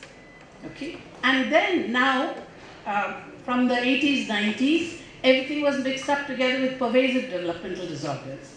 So your diagnosis often dependent on who did you consult. If you consulted a psychologist or a psychiatrist, you would be in a certain category. If you consulted a speech language pathologist, you would be in another category. And the assessments and the interventions were quite different. Okay? It is for the first time beginning to merge because a lot of questions about our theoretical stances of children with autism spectrum disorders, which is another story all by itself. From, supposedly 1 in 10,000 in the 1940s and 50s, we are now talking about 1 in 40. But then please remember that all the other categories have disappeared. Okay, we don't have the developmental dysphasics anymore. SLI, maybe, there are debates. So there is all of this confusion existing. And who's paying the price? The children, most of all. Okay. I do like to think of my career, the first half and the second half, very distinct halves. The first one was more brain, some heart in it, because you couldn't do this work without heart in it. But the latter half, I think, is a lot more heart and some brain in it. So, and I must say that I'm glad I had this opportunity, though I was questioned by many a wise person as to the wisdom of such a move. But standing here at this age and looking back, I think that has been the best part of my career. And it is this experience that I want to share with you all today. So a lot has changed. We can have debates about this, but I don't have the time at the moment. So what is the key? Early identification. Okay, autism from being not scientifically diagnosed until the age of 2.5 years, okay, which was the theoretical position just about 10 years ago, is now increasingly being identified younger and younger. Our theoretical interpretations are moving from social aloofness, social communication, mind reading deficits to a developmental disorder, a neurodevelopmental disorder, a lot of which, the signs of which we do not recognize because we use this top-down approach. But fortunately, there is, because of the non-invasive techniques of assessing these children, there is a fair amount of scientific evidence building up to show, yes indeed, that there are these difficulties with the children. And that is where early identification and early intervention becomes crucial. So what is the background? I will start with this tool that we developed more or less 20 years ago. Let me just see if I missed some slides.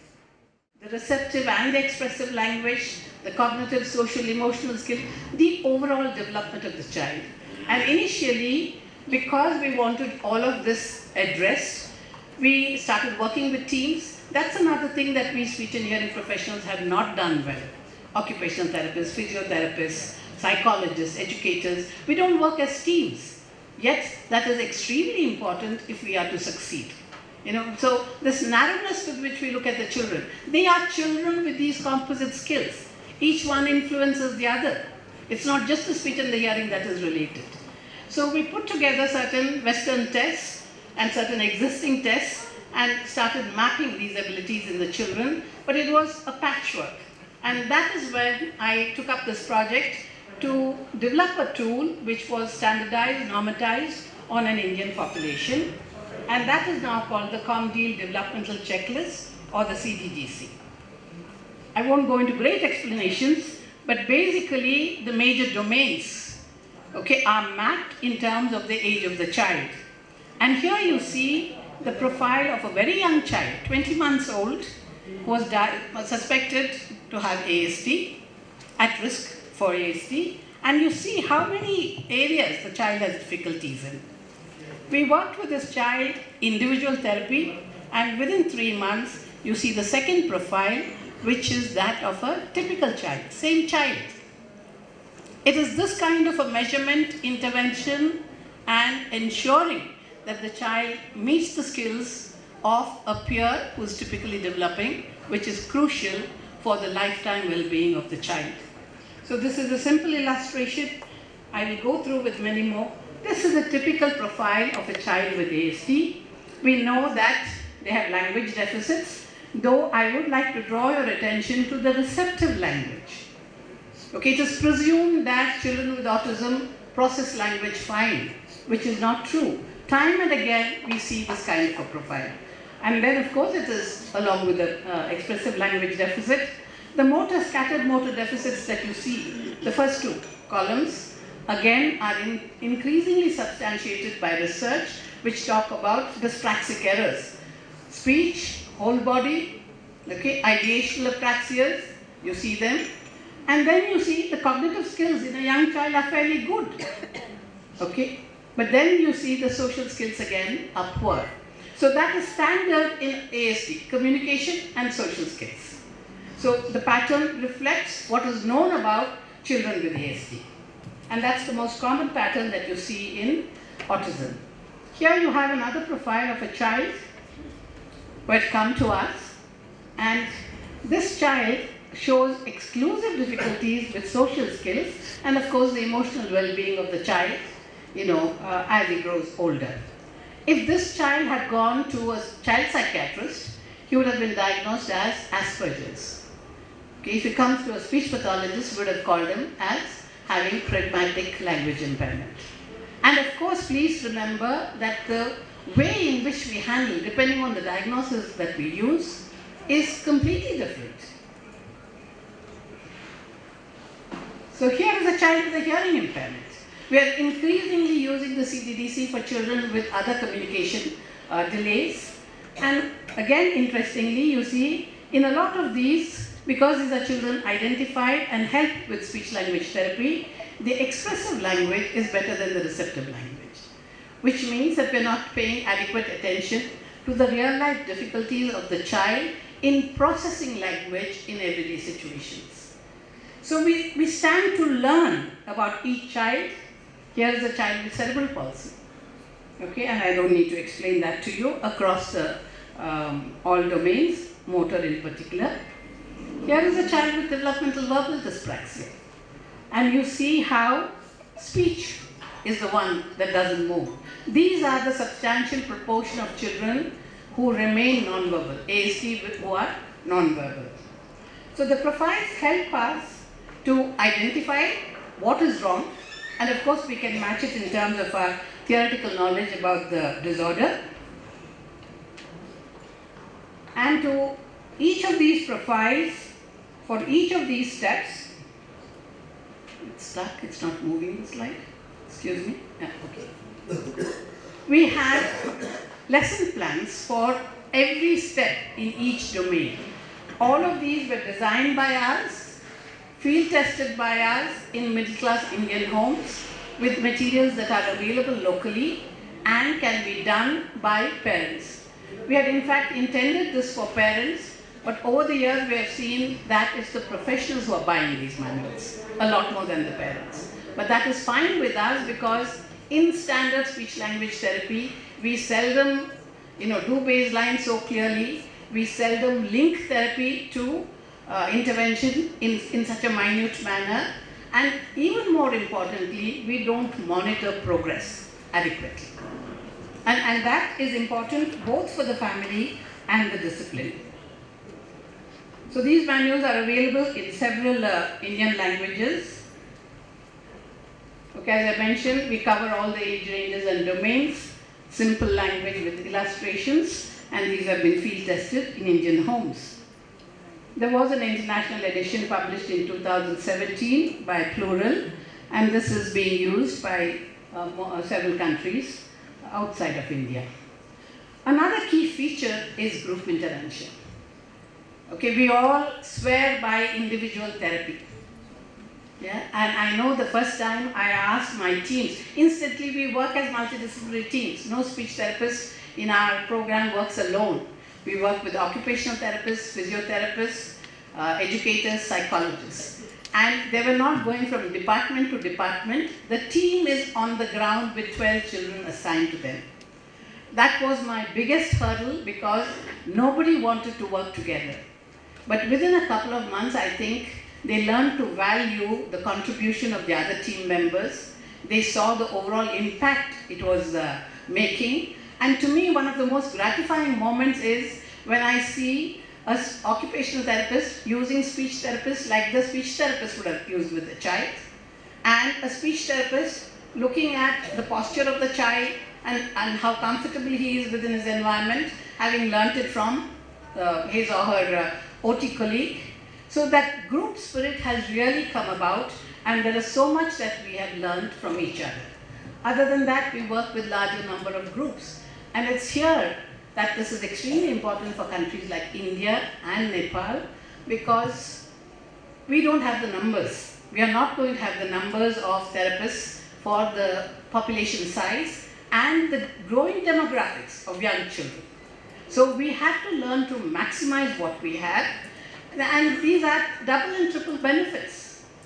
Okay, because the reason, my first very reason to start group intervention was the fact that we were working with children one-on-one, children were doing well, and then we say now he's caught up with peers, put him in a regular school, the child slipped down because he couldn't maintain these newly learned skills in a classroom environment. So we said if he has to sustain these skills, he has to learn to do it in a group of peers. And the type of group of peers is other children with difficulties. We started this program 1st of November 2000, okay, with a group of 12 families. So, the lack of cooperation, the lack of interaction, these pictures are evidence against those kinds of assumptions. I move on now to speak about monitoring. We often tell parents in counseling, fit the hearing aid, come for therapy, and then nothing, nobody is willing to go further than that. Keep coming, okay, till the parent gets disillusioned and says, sorry, I've had enough of this. So the monitoring aspect is equally important. Is the time spent by the child, the parent, the family with us, and us too? Our time too has value. Is this justified? Are we making some impact? Our program targets age-appropriate skills by the age of 6 years because our goal was to mainstream as many children as we possibly could. I have seen 14-year-olds sitting in first and second standards with half a dozen words, okay, in the name of inclusion and mainstreaming. But if mainstreaming is to be successful, and for countries like yours and mine, that is the best way that we can optimize our limited resources. Progress and the speed of progress. Just picking up 10 words in a month is not adequate. How quickly is he closing the gap in terms of his age is important. Can I just have that slide if possible? We monitor the profiles of the children every 3 months. So we get to see, are we making progress? Is the progress adequate? Are there areas in which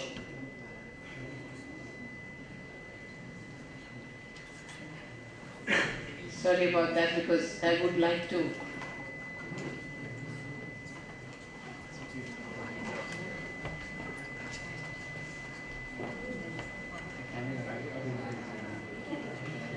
Chairperson, I hope it's okay if I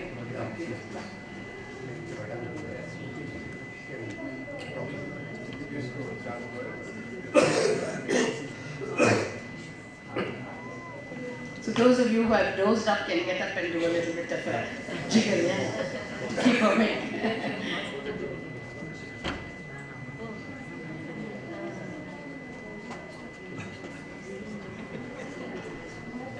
I think what the visuals can do in 5 seconds, I'll take 5 minutes to explain. So if I have it, it would help.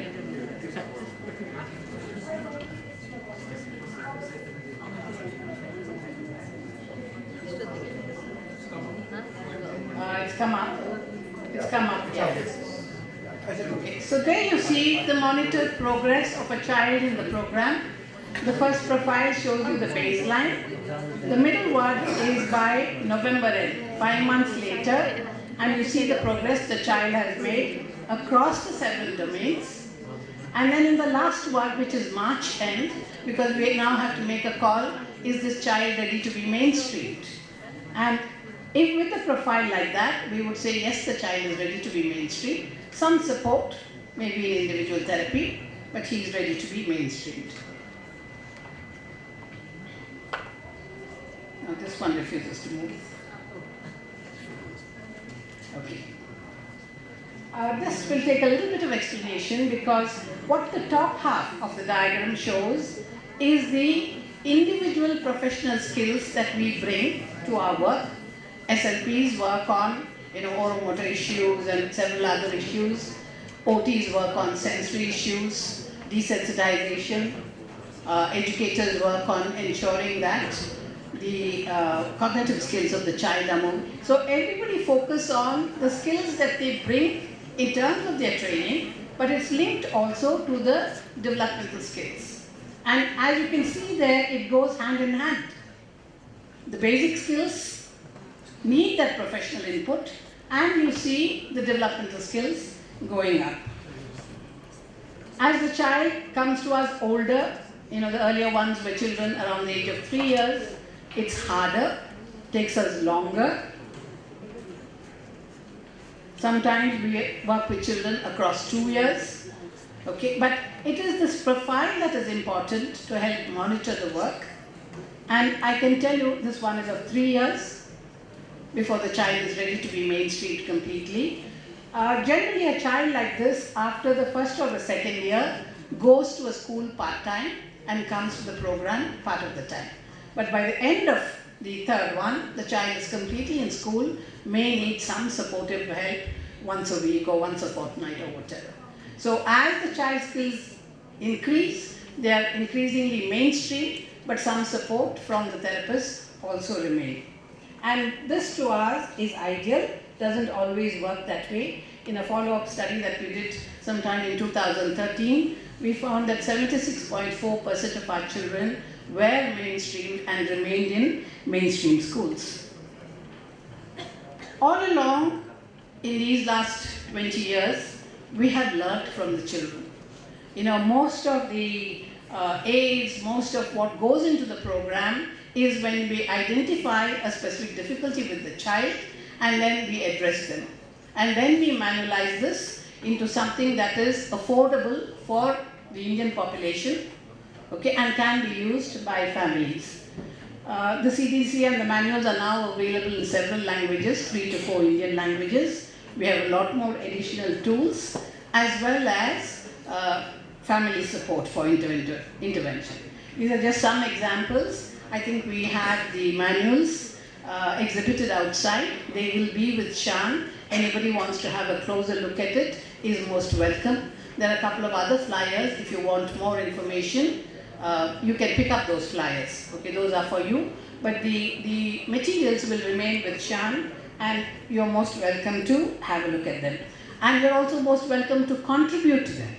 If you want something published, if you have tried something and it is reasonably well done, we are happy to look at it to publish it. Where all of the services are offered, but the parent meets, the family meets the therapist only once a fortnight and the same program is used. If somebody doesn't want to do it themselves, don't have the time or the inclination, they have access to trained professionals. We are onboarding professionals also onto this platform. So irrespective of where they are, hopefully also the language. As of now, we have English, Hindi, we've taken up Malayalam, Bengali, Tamil, and one other language, but we will build these materials across as many languages as we can. So the report, the monitoring, the reporting, again, it will be ready-made because it will be done digitally. These are all the different kinds of combinations of help that we think the mobile app will address. I've just added a few screenshots so that you get a feel for what it is that we're doing. And you'll see that most of the elements are there. So the parent can monitor, the parent can work. For us professionals, it is a platform to connect and grow faster, and we welcome you to be a part of this journey. Thank you, Shan. I know it's been a lot of information in a nutshell. It's what we've been doing for 23 years now, but with the prior experience of another 25 years before that, I hope I've been able to give you a glimpse of what is possible if we make up our mind. Thank you very much. You're very inspiring. Your work has been inspiring. And a question, since you do work with OTs, the chart that you use, are OTs integrating that chart in their practice as well? If yes, if you could throw some light on that, I would really appreciate that. Thank you. Yes, the answer is yes to both. OTs in our team, definitely, all of them, are trained in our methods and modes before we allow them to use the ComDeal logo. So they are all trained in all of it. The first 3 columns in the profile are done by the OTs, and I think I showed you the sensory skill, all of that, which you traditionally are trained in. So they bring that in as also do the developmental assessment for the motor areas. Yes, they do. Thank you very much. I understand that you have resources, yes, but is there any specific training that one has to undergo? Are there any trainings that you could? We have different levels of training program. I'm sorry I didn't address that here. We have an affiliate training where you're qualified, certified as an affiliate unit of the Commonwealth Trust, but that is a training which runs across 10 months. Okay, where the recruited team is trained by us about 80 theoretical hours, as well as practical demos and supervision, case studies, inspections, all of that. And at the end of the year, we certify them. There are many who are certified who work with us who are working elsewhere too, outside the country included. Other than that, we have short-term trainings. We have sensory training for the other participants, the team members, by OTs. We have extra training for the OTs specific to this. When we onboard professionals onto the mobile, we will have a 6-hour training program in the basic ComDeal assessment procedures. I'm pediatric physiotherapist. My question is, you said that the 70% of the child who were enrolled in the program went to normal schools, inclusive school. So as this program has started since 2000, so some of them are already in the age of, like adolescent, I think. So if you can share, in case of inclusion, right, 70% is a huge number when we see the total numbers of identified cases. So I think even though there are few children here in Nepal who are more than 14, 15 years, we still have a lot of children in spectrum who are just in and around 6 or under. So I think we still need a lot of exposure. So can you share your ideas, your experience about the children who were there in your program of 2000 and then they went into inclusive school and what they are doing at the moment and how they cope up with the academics with the other neurotypical child? Thank you. A very relevant, very important question, and I'm glad you asked it because the children who get this early intervention, most of them do well. There are difficulties, not that there aren't. What we tell the parents is, in fact, when I first started this program, my intention was to first try out the preschool intervention, early intervention, and then develop similar materials for school-going children. Okay, but the demand for the early intervention really kind of went well beyond my capabilities at that time, and I had to take a decision. For me, what it said was, if you identify them early and help them adequately, they are reasonably okay afterwards. Okay, now, if I moved on to the school years, this would have not strengthened as much. So I made a very conscious decision to stick to the preschool years. And I think that was a good guess because the majority of the ones who receive early intervention do well, including things like tone. Muscle tone was not something that was talked about at all with children with autism. When we worked with them, we saw them, and as they get older, they become gawkier and gawkier, okay, because these are not addressed. But if you address them early enough, then, yes, they still have oddities. I'm not saying they are perfectly normal, but then, we are in a day and age when we are willing to accept certain oddities. With the woke movement, we are heading in that direction. So for me, it was much more important that you catch as many as possible at this age. In contrast to that, and I must give you some examples, April of every year is, for me, the best year because the parents of children who've gone through our programs come back to us to thank us. Okay, and a lot of the time, the child doesn't even know that he had a diagnosis. They finish it, okay, and the parents come back with a whole lot of gratitude. Okay, saying, you have forgotten us, but we remember you. This is, where he is today. But if you try to do this, in Bangalore at least, there have been quite a few movements, particularly led by parents, where they've tried inclusion in the workplace. And it becomes very difficult at that time, not because these children can't do specific tasks extraordinarily well for which they are selected, but because the social atmosphere around makes them uncomfortable, gawky, and particularly the women in the organization started complaining. He comes too close, he's staring at me too much, okay, which this child is not aware of. So I do think even there, if good quality early intervention is provided, we reduce that. But that's not the answer, of course, to the many who are already adolescents and young adults. It becomes much harder to set it right at that time. I am Dr. Manju Shrestha. I am a pediatrician. So, is there any adolescent program in your center? Because adolescent. Yes. I was overwhelmed with this. A lot needs to be done, can be done. Okay, and I was functioning with a small NGO. Okay, I could have spent a lot of time raising money, but then I felt the impact wouldn't be the same. to try all of these. They need to be done, they can be done. I want to use this as an example. I started this with 1,000 rupees from my purse, okay? And pressure from 23 young couples. I was in the United States as a Fulbright visiting professor. I come back and I find 23 young couples in my consultation room saying, do something for our child. Okay, now alone, there was nothing I could do. And that's what forced me to put this program together. So there is much that can be done. I don't think I have the energy to tackle it. But yes, it needs to be done. Okay, thank you. Okay, last question, please. Thank you, ma'am. It was really enlightening and really inspiring for us, actually. I'm Suresh Sakya. I'm a clinical psychologist from Trivandrum University Teaching Hospital. I was just wondering about how do you work with the children who also have intellectual disability, maybe mild, moderate, or even... What disability? Intellectual impairment, yeah. Okay. We don't really, I know you're a psychologist, and with due deference to your discipline, we don't worry too much about the intellectual impairment unless there is very gross evidence for it. Okay? A lot of this we think is because of the difficulties in measurement, okay, and in complying with measurement. So, the developmental profile, if it moves up, and if a child is able to do what his peers are doing, for us that is, justification enough.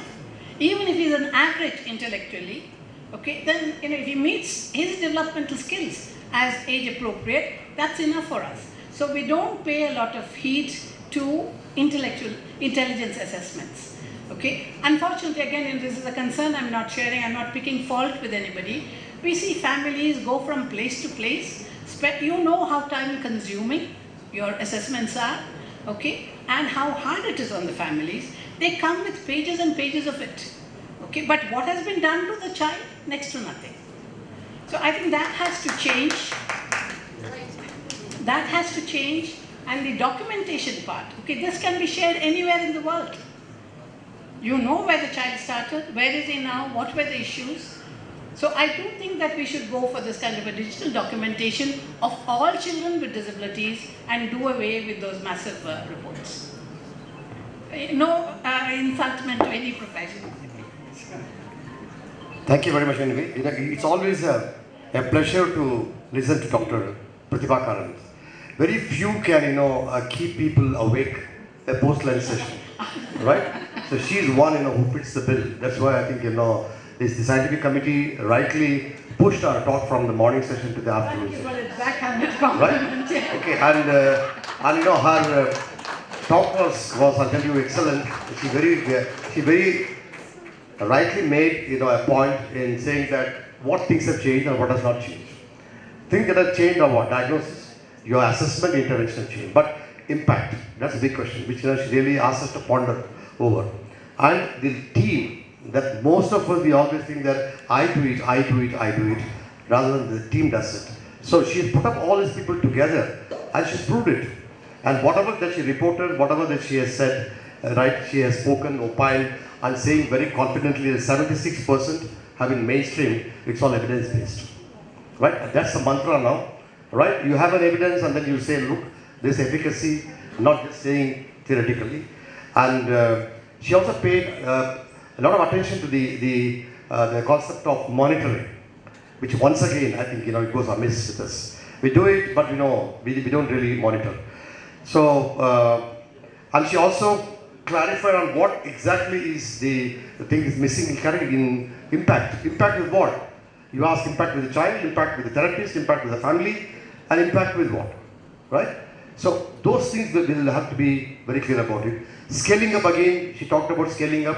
The fact that 40 centers have come up in India, right? Each one doing very well and many people wanting to come up. And she doesn't give it to everybody who asks for it.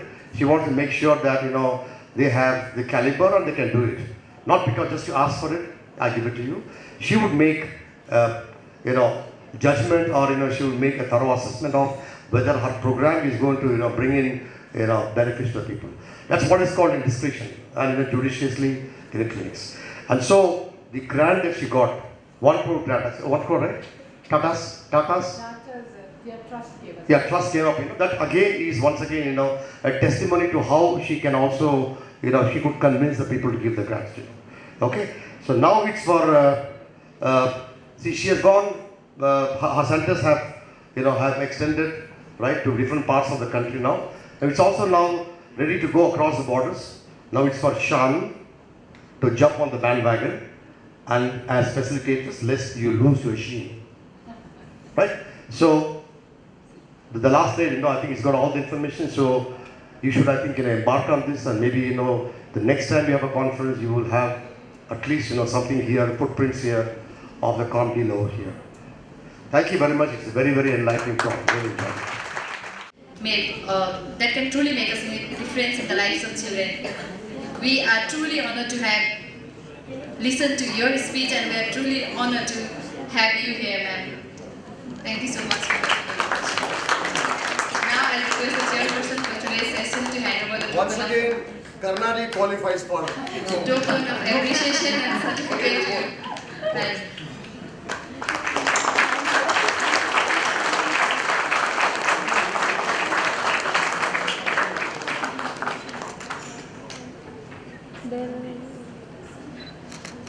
Okay, Karnarji by virtue of being a student, and I by virtue of being a country guest.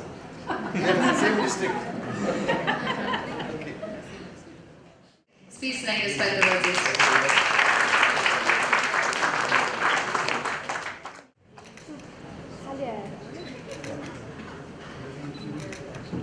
So he has promised me a Gorkha cap plus one bag.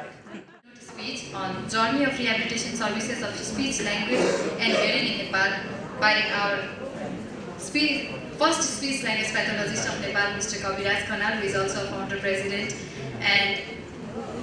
president and advisor of Shan. And for this session, I'd like to request Professor Dr. N. Sridevi, who is a professor in speech science from All India Institute of Speech and Hearing, and also I'd like to request Dr. Bhavani Pradhan, who is a senior audiologist and speech language pathologist of Nepal, to chair the session.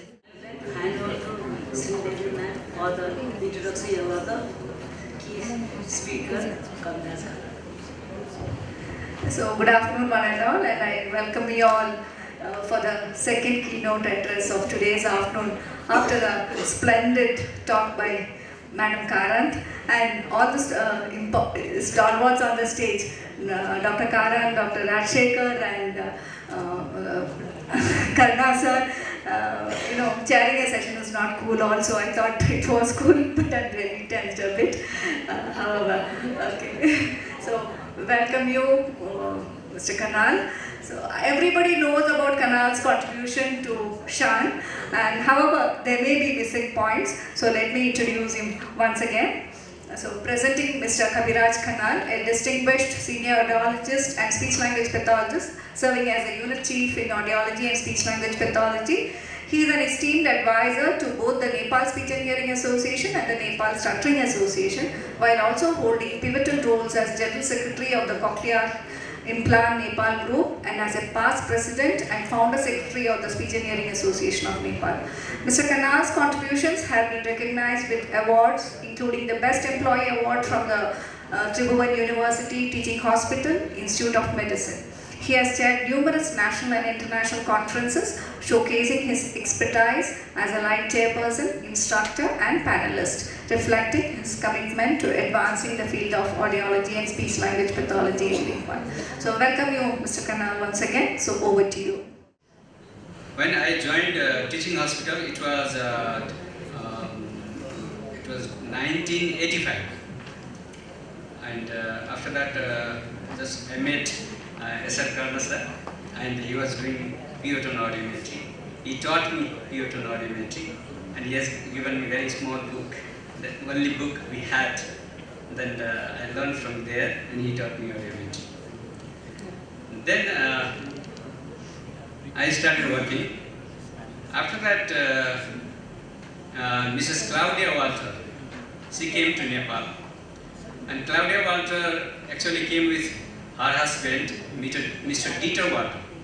Mr. Dieter Walter was the electronics engineer, and he came for the one German project, CVM. CVM was working in Nepal.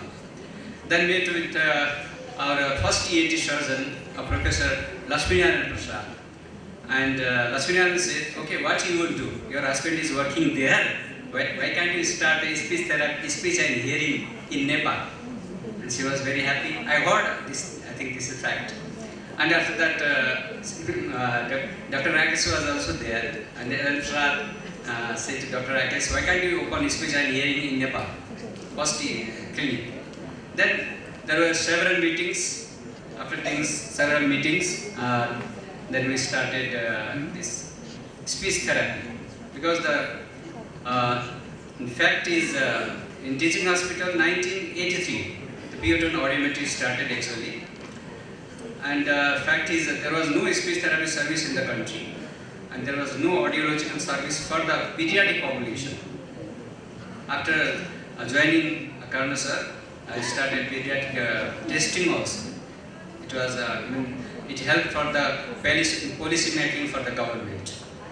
And there was no hearing aid earmol lab in the country, and there was no any trained manpower in speech and hearing field.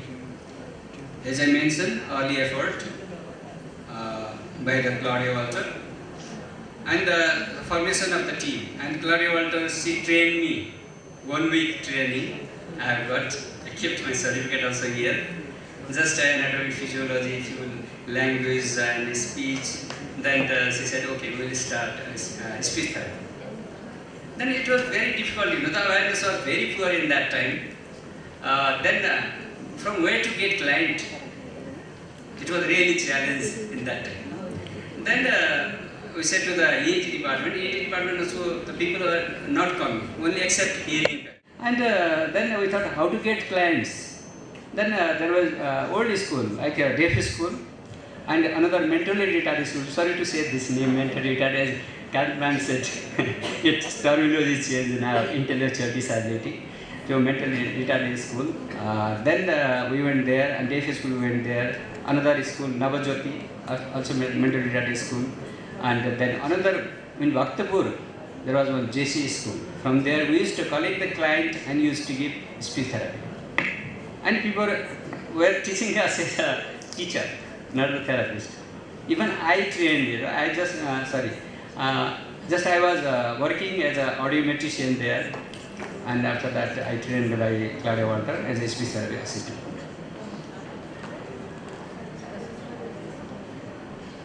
Here, just I want to mention the first meeting.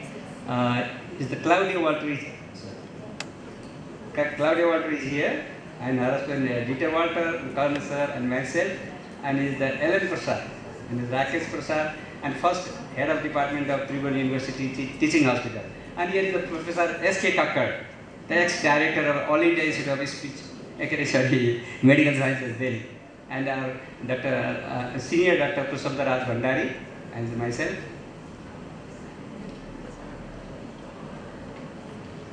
Then I was giving therapy, and our whole team, ENT department. This was my first certificate, signed by Claudia Walter. Then the working manpower in at that time, speech and hearing clinic. I'll tell you how the name also changed now one by one. And Claudia Walter, myself, and later Sarina Joshi and Dhanwan Gurum, they also joined as a speech therapy assistant and one helper. Then we have to expand our services. Because of that, we went to these many schools and we called the clients. And after that, Norwegian Save the Children, they were asked for us to train their community health worker. The training was every year. So myself and Karna sir used to go there and train the CDR worker. And again, we have called from the respective schools one speech therapy assistant person and train speech therapy. That speech therapy means that time it was not voice therapy, not fluency therapy, fluency setting therapy, just speech therapy means how we treat the language. Like autism. Autism also they were not able to diagnose actually pediatrician. Sorry to say that time maybe a problem was there and we used to diagnose autism. Then after that, attention deficit hyperactive disorder, and minimal brain damage, what Madam just mentioned about that. And mainly cleft palate and minimal brain damage, and even the SLI, that terminology was not there in that time, SLI, that we used to say delayed speech and language with poor stimulation of language. Then it was challenged and how to develop proforma. Then we have developed proforma for the delayed speech and language. The term, now the terminology also same. Now that we don't say delayed speech and language, it will say spoken language delay. Then the clinic also name changed. First time speech and hearing clinic, speech therapy and hearing aid clinic, speech and hearing unit. Now the unit name is audiology, speech and language pathology. Here we have added language. So emerging I have already finished. Then now this empowering period 1989 to 2008, because here Karna sir arrived and after completing bachelor degree, so that's an empowering period. And we have developed, we have written this phoneme training manual with the help of Claudia Walter, and language picture, it was flashcard we made. It was really appreciated by everybody.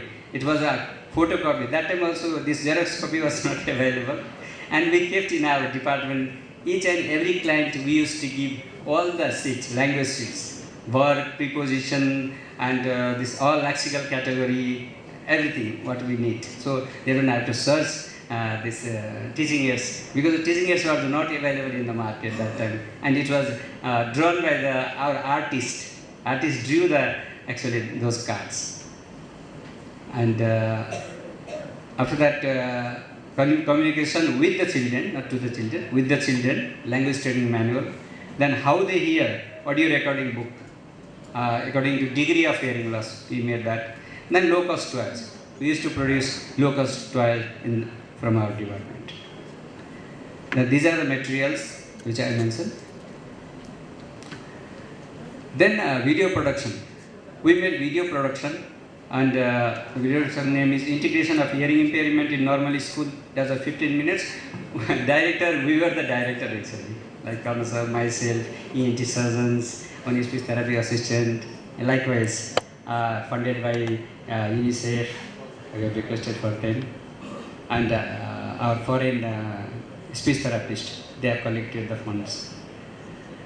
Then detection of hearing impairment in young children, prevention of recurrent ear infection 8 minutes, and ear care 9 minutes, and prevention of hearing loss. Then for advertisement, because awareness was very poor that time, so it was discharging ear, hearing aid, and if you know someone is not speaking, it was from eyes actually. I learned that pamphlets in eyes. So likewise we also developed. Then how to go with the language training manual, it was video recording, and phoneme training manual, how to go. Then the involvement of foreign speech therapists, as I mentioned, Miss Claudia Walter, she came in 1987, and Miss Tara Winterton, 1989, she wrote a language with communication. Then Vanessa Osborne, and she worked for the mental retardation. Sorry to say the word mental retardation, now intellectual disability. Yeah. I don't go in detail. There is a main person was the engineer, this Gary Ward and Bob Wagner, and myself. Photo is there, but I was just observing, and Karna sir also was observing. Later on, we have also joined. The photo is with me, and that's why I have kept here. Then another one electronics overseer also trained, Lakshman Shrestha, and 2 ear mold, first ear mold technician, Ravindra Dallakoti and Lakshman Shrestha. They trained both of them. They are the first ear mold technician in Nepal. And they were working and teaching as well. Still one is working and one is retired. Then again, equipment wise, we had equipment, hearing aid kit for IT hearing aid. It was that time only Nepali currency 2,500 for IT hearing aid. It was not manufactured in India. When I went to Mysore ICE, one of my ma'am, I think I forgot, sorry, I am not getting her name actually. Then she said, hey, your photo is there in Audible Journal. Maybe then, likely I said, no, really it is there, your photo. And that was the time actually. And one hearing aid analyzer and body level hearing aid, few, and donated by this Gary Warden, Bob Wagner, I think. Then it is already mentioned how we study and bachelor degree and master degree with Dr. Rakesh already mentioned. And what I have to mention here, Sudhir Vanu from India, because there was a academic program was going on, and we were teaching, earlier we were teaching in seminar, we were participating, we were taking a class for the DLO student, Diploma in Otolaryngology first. After that, our department started MS program. But there was no teacher for them. That's why because Sudhir Bhanu, he came here, he came at that time and he was giving classes and lecture to our MS student and DLO student. This is the building where we started speech and hearing clinic. The name change I mentioned already, and here all the staffs. Again, this empowering period is going on. Then the formation of the association, just now Mr. S.L. Karna already explained. This is the team founder team committee.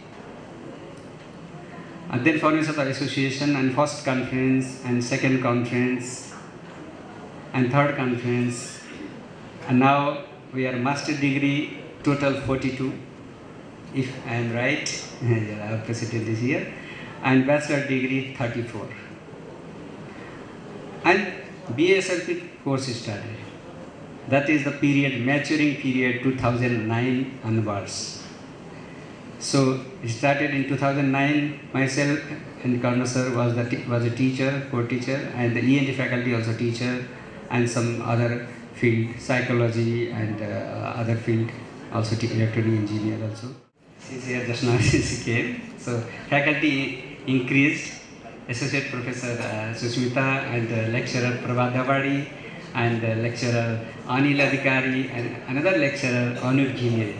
They have joined in the department, and we are running BSLP courses.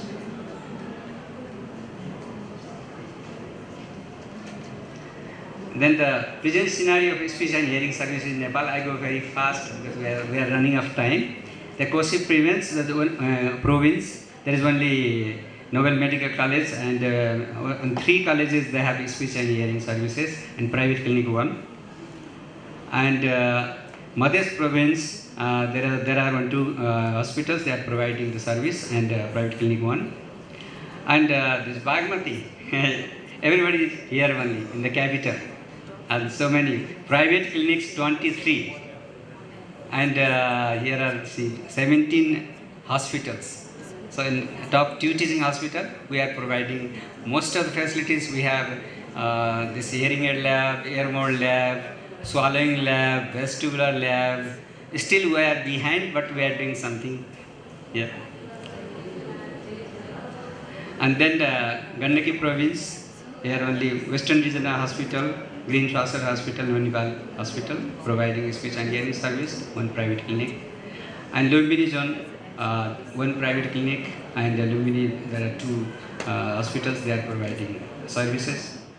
And this is actually we can see speech and hearing services in whole Nepal. Total hospital 28 and total clinics 29. And this is just speech and hearing service at a glance. It started 9 total audiometry 2 years. Likewise, I have already said most of the things. And in Patan Hospital, the audiometry service started 1993. Then pilot study, it was done, and sample survey in 1994. and then Vatican course for the impression of taking impression and earbud manufacturing, which happened. And in 1997, Nepal Health Professional Council established, and it was World Federation of Deaf workshop in Nepal. 1998, 1999, this was an hearing association established, and first Samila Dhakas is in Western Regional Hospital. And speech therapy service was started in Western Regional Hospital in 2000. And then where I started in 2 years. Then the cochlear implant program started in 2 teaching hospital. Sadhnas is joined, and then first speech and hearing conference of Shan, and then VSLB course started, and then audiology, speech language pathologist Ms. Krishna and Sharma joined, and this sorry, this limited time. So here we are growing, but very in middle age we are very slower. The manpower is very less in the country. So now we have sufficient.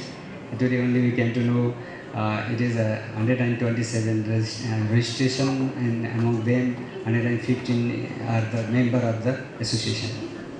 So the challenge is, of course, the resources are very less and limited infrastructure and skilled manpower, lack of speech and hearing service in the province, and continued effort to expand the services. We have to work hard still, and we have to improve the accessibility and strengthening, and collaboration with the stakeholder also important to develop the field.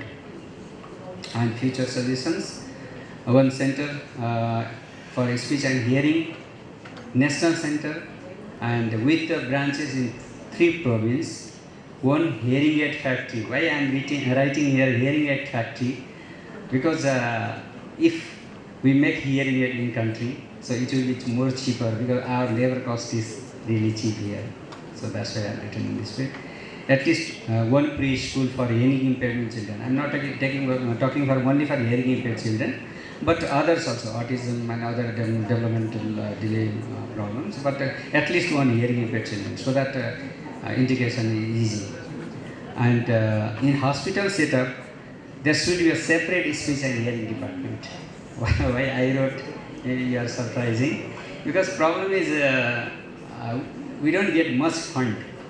If we have a separate department, and we will have much fund, and it will easy for us to make a plan. That's why time to start master degree. And my take-home message: never give up your dreams, no matter how painful and difficult your journey is. Really difficult.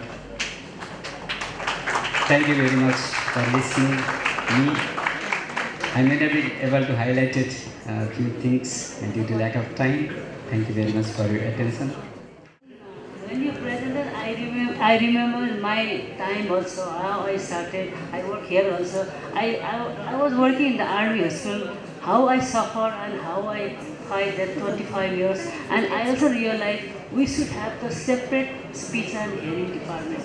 Because I have to work under the ENT, not all the ENT, but they always dominate. We are the second citizenship, like they are not that much workers. And now I remember how pain I feel. That's why thank you so much. You express my feeling also. Now I hand over the mic to our senior Dr. Sridevi. Thank you, Bhavani. So thank you, Kannan, for that nice presentation. The chronology of events, adding on to what Dr. Rakesh had presented in the morning. So thank you for the information. And you have also highlighted about the tough journey you all had in bringing the profession to this level, and there's a lot more to go. Also, we wish you all success for that. And one more point, what I had noted down was, you for the local population, you need, I think you can contribute a lot for building up materials in terms of for therapy materials, for assessment materials, both for speech language pathology as well as audiology. So And it is very heartening to note that now you have 115 members in Shan, and many of them are working in your country itself. So I wish that more add on to the list and the profession moves a long way. Thank you for the nice Thank you, ma'am, for nice advice. How I end up at this profession, I didn't know. I was after my ISC, I don't know. So, and I would like to thank our friend Pradeep Malik. He was my classmate during BSc. And when we went to All India tour, we met Karnadai. And because of him, I would enter this subject. Thank you so much, Karnadai. He has input not only you, for everybody, every member of the association. And directly, indirectly, yeah. He is the pioneer one, that's why he has got fatherhood speech and hearing. Felicitation. Just one point I wanted to add, and it was very heartening to note that now we are offering 17 hospitals in Nepal are offering the services, and so many private clinics are also there. So probably more hospitals. The awareness has to be improved also about the. And one more thing I just remembered, I had seen a message in the morning. Teamwork is not just working together. Teamwork is trusting each other's work also. The trust is also very important. So probably in India as well as in Nepal, we have gone a long way in getting the trust of our fellow professionals, other ENT doctors, pediatrician and all that. And Madam Karant also was highlighting how difficult it was for her to, initiate a teamwork. So hopefully both your country and my country will go ahead in that. Thank you. Thank you, ma'am. One thing I have to mention here, what Bhavani madam said, actually ENT doctors are dominating, not that way. In my experience, what I found, ENT doctors, they are always helping, because Dr. Rakesh was helping to us. Okay, my question was only about the fund, because there is no separate department. What we thought, if we will have separate department, we will have fund. In that way only I mentioned here, but now also Dr. Ravindra Bhakti Pradhanang is here, Dr. Kunjan is here, Dr. Pavina, head of department is here from my side, even Beer Hospital also, doctors are head of departments also there. They are always helping. The question is only for the fund, I mentioned that. Thank you very much. I don't mean, no, they are nice, they help, but some, yes, they are really dominating to us. Something like Thank you. His expertise and passion has illuminated the progress and challenges faced, underscoring the crucial step taken towards inclusivity and enhance the career for the individual with speech and hearing challenges. Please join me on extending our sincere appreciation to Mr. Kabiraj Khanal for his illuminating presentation.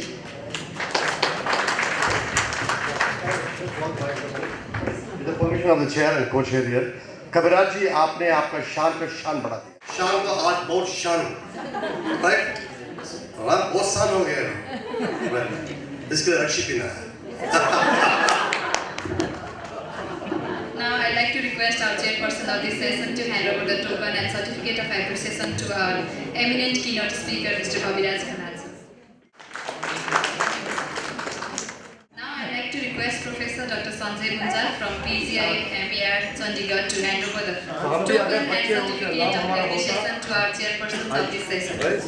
I'd like to announce we are at the end of today's first half of the session, and I'm sorry to announce that we are lagging by time. So now we'll be dividing our halls into two, where in this hall, the Kailash hall, we'll be having the talks related to audiology and otology related.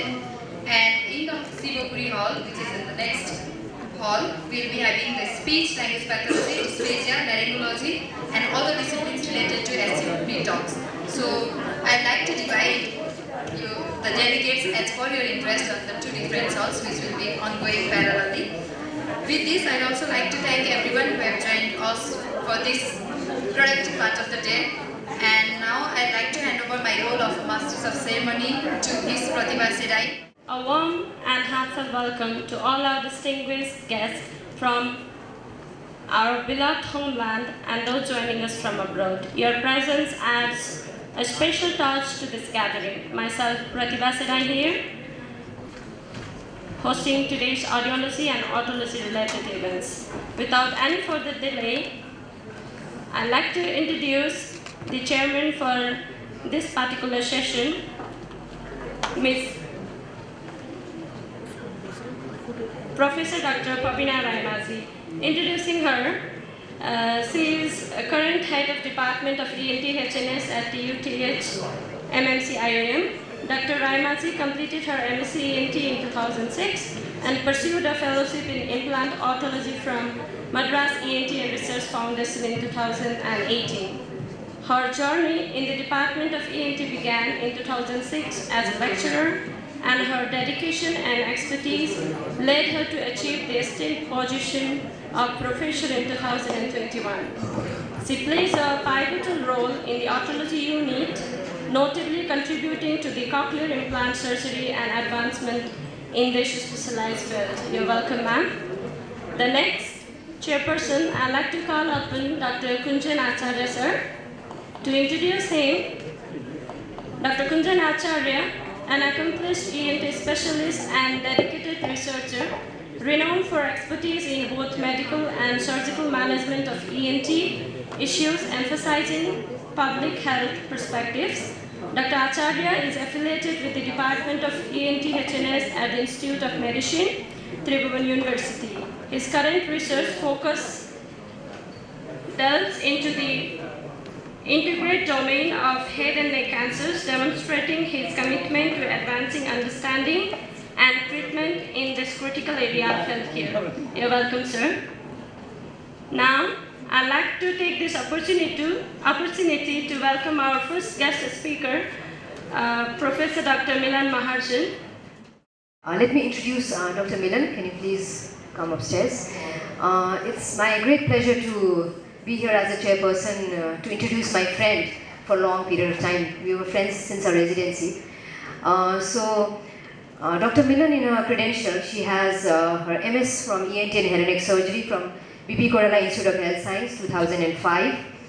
She did a fellowship in neuro-otology from St. Vincent's Hospital in Sydney in 2007.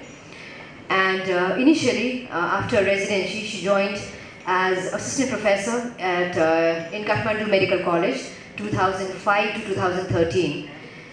Then she left her, practice in medical college, and she was so brave enough to, I say it's brave enough, she was the founder and executive chairperson of Ear Care Nepal since 2013, which is an NGO. And she's been working for long, and her interest is in community ear and hearing care. And so I'm extremely proud to introduce her as a speaker with a great role in community ear care. We'll hear more about you from Milan. Let's hear a presentation on hearing screening in children, need and approaches for prevention of avoidable hearing loss in Nepal. Over to you, Milan. Thank you, Babina. Respected chairperson and co-chairperson and dear delegates, I hope I wouldn't be singing, my speech wouldn't be a lullaby to you all after, not really after a lunch break. So I'll try my level best to make it as short as possible. So it's about hearing screening in children, its importance, need, and various approaches that we need to follow in our scenario, especially in India and Nepal. I'm not going to go in all these details, but I really want to highlight is that in low to middle income countries or resource limited countries like ours, over 80% of the hearing people for the hearing lives from this area, and more than 75%, as high as 75% of the hearing loss is due to avoidable causes. And this is what I would like to discuss about today, how we have to overcome in the shortest period of time. There are many studies about the prevalence, but the global prevalence, one of the studies that I found in global prevalence in the school age group is around 1.4%. I'll be speaking mostly about the school age group, this particular group of children, because Dr. Ravindra will be subsequently speaking about the neonatal screening and neonatal. So I'll be speaking about the school age children part, highlighting about that particular group. So that's the What about the national scenario? We all know that there is a huge burden of ear and hearing problem, but we don't have many data regarding the children, about the prevalence of hearing problem in children. I think one of the largest studies done by our organization, after covering over 100,000 children, school-age children, we have found that around 5.73% of the children school-age group suffers from different degree of hearing loss. And most important, sadly, that majority, more than 75% is again, yes, of course, due to preventable causes. So, is there a need? Yes, yes, there is a huge need. There is a huge burden. For at the present population of 29 million, if you convert this into children, yes, it's a huge burden. So if it's 5.73% of the school-age children are having difficulty in with a various level of hearing loss, imagine the burden. So there is a huge burden about it. So with just over 200 ENT surgeons and around 65 audiologists, what I've mentioned here is the one working in Nepal, not the ones registered. So the working in Nepal, so this, and just, sadly, all of us, 100% of us are based in urban area, whereas that is really sad.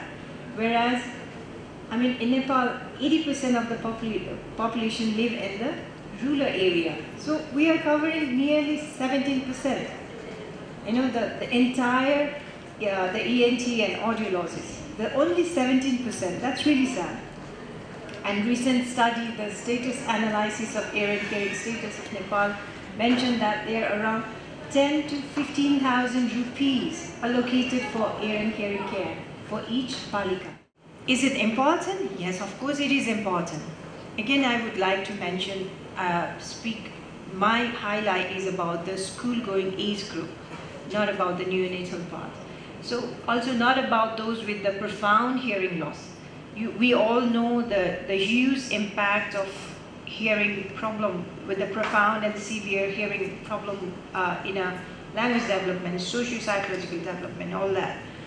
But what I would like to highlight at the moment is those with the educationally significant hearing loss, those with lesser degree of hearing loss. These children, many, not just children, the parents and teachers, they are not aware about these children who have lesser degree of hearing loss. We call them, हामी भन्छौं कि अलि ढिला छ यो मान्छे, अलि पढाइमा slow छ, अलि ध्यान दिदैन. That's the group of children that I am speaking about. They are slow learners, we call them, disobedient. They are the ones who get most of the gari from their teachers in the classroom. But not knowing the problem that they face. They definitely have lower academic performance as compared to their peers, other peers.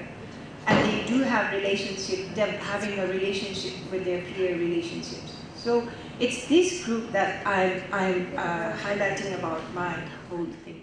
Kannada, Telugu, and some of the Indian languages at dissertation levels, the cluster acquisition also has been studied. And all the studies have shown that by 4 years or 4 and a half more, all clusters of the languages are mastered by most typical children, 90% mastery. 90% mastery means 90% of the children of that age group produce them correctly, and only 1 or 2 clusters are left after 5 years. Okay, so that should be the benchmark in our minds.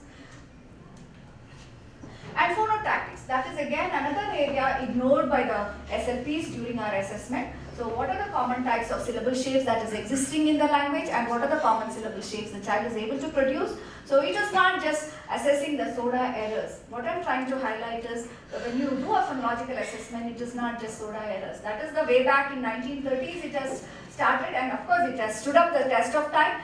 There are so many other measures you should think of to understand the phonology capabilities of a child in a better way. Okay. So the common findings of many languages, in Indian languages also, what we have seen is the most often used syllable shape is CV, and bisyllables are predominant over the multisyllables, and as age increased, the bisyllabic words reduced in frequency and multisyllabic words took their places. Okay, more complex polysyllabic words were produced by them.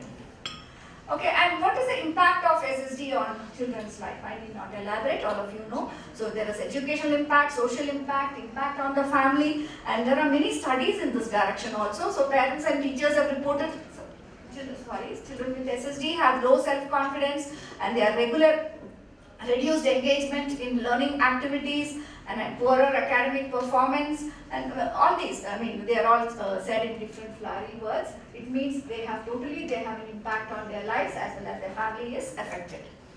And so how early can we assess SSD? So is it that 4 years, 5 years? No.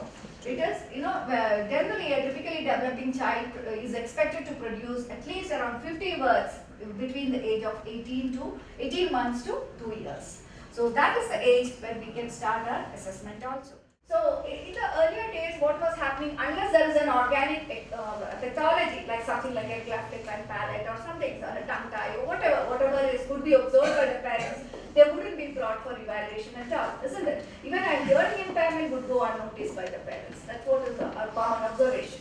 So disordered phonology apparent from connected speech onset at around 24 months, many of the recent studies support the point that by 24 months, we can reliably, correctly assess whether the child is prone for SSD.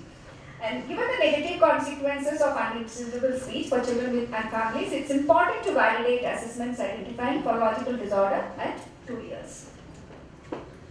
So now, when we look at the child at 2 years, can we compare it with the adult production? No. So we should have some other benchmarking, isn't it? Still the child will be, child, I don't know, in Kannada we say Mudmuda Mata, nobody knows Kannada. So the child's speech and all that, we all enjoy that, isn't it? But still we need to know, is the child at risk for SSD? So we need to look at the type of errors and also the qualitative data. It is not a quantitative assessment. The qualitative data and the type of errors are significant biomarkers to understand that this child could develop SSD maybe after one year or so. So that is why we should be sensitive. So Klassen et al. 2016, they looked into the 18 Australian toddlers possible to identify 2-year-olds, and they said that it's possible to identify 2-year-olds at risk of phonological disorder based on atypical errors. What do we mean by atypical errors? We all know learn much about phonological processes and all that. So some of the processes what the typical children do not use. In English, it's particularly said that an initial consonant deletion or something like that. There are some few processes which are supposed to be not used by typical children. So we need to identify, it is not true with Indian language. I have often seen in Kannada, many typically developing children have an initial consonant deletion. So we can't say it's an atypical process. So that is why we need to know about our languages, the languages we are testing the child with. So what are the atypical errors seen in this child? So that can be known only if we look into the samples of large group of normally speaking or typically speaking children. We need to identify the atypical errors and then use them as a benchmark to see if such errors are present in the child we are testing. I wish I could present such tests in our own languages also. We have still to go up for testing for such young toddlers. So, but however, they have come up with a test called as Toddler Phonology Test, TPT. So, it is a reliable and easy to administer phonological assessment for toddlers. So, particularly this test caters to children between 2 to 2.11 months, and picture naming is the main task, and it identifies compares speech to normative data, identifying typical development and disorder error patterns. The TPT detects children with more speech errors, smaller phonetic inventories, and phonological delay and atypical errors. So overall, they have looked thoroughly into the children of that age groups and looked into what they are able to do and what is errored in them.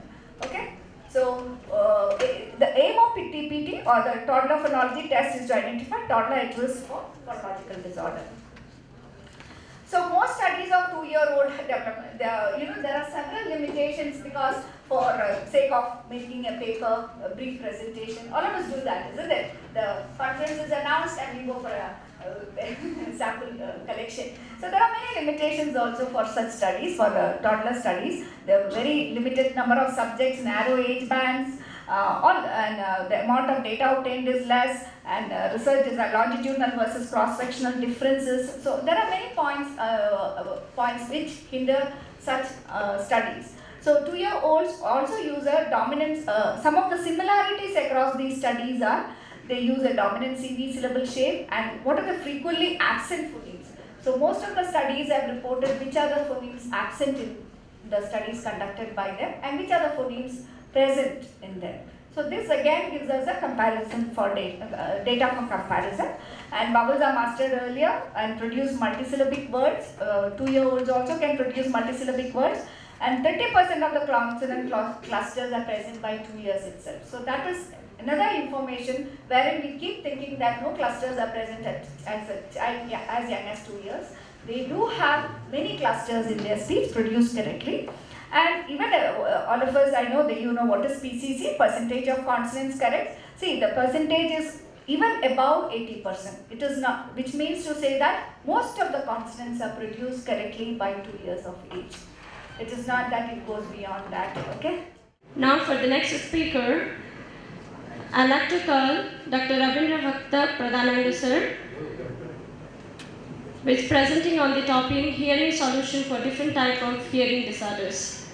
For this, I'd like to call upon Dr. Sanjay Munjal sir to chair the session, please. Professor Dr. Sanjay Kumar Munjal is a distinguished figure and serves as the professor and in charge of the Speech and Hearing Unit at PGIM near Chandigarh.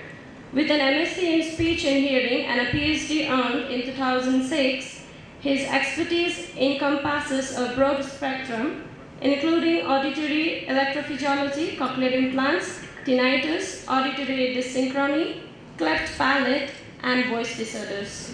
Professor Munjal has made significant contribution to research in these areas, showcasing his commitment to advancing knowledge and excellence in the field. Now I'd like to request Dr. Pavina to please introduce our guest speaker, Dr. Rabindra Pradhananga sir. Thank you, Pratila, once again.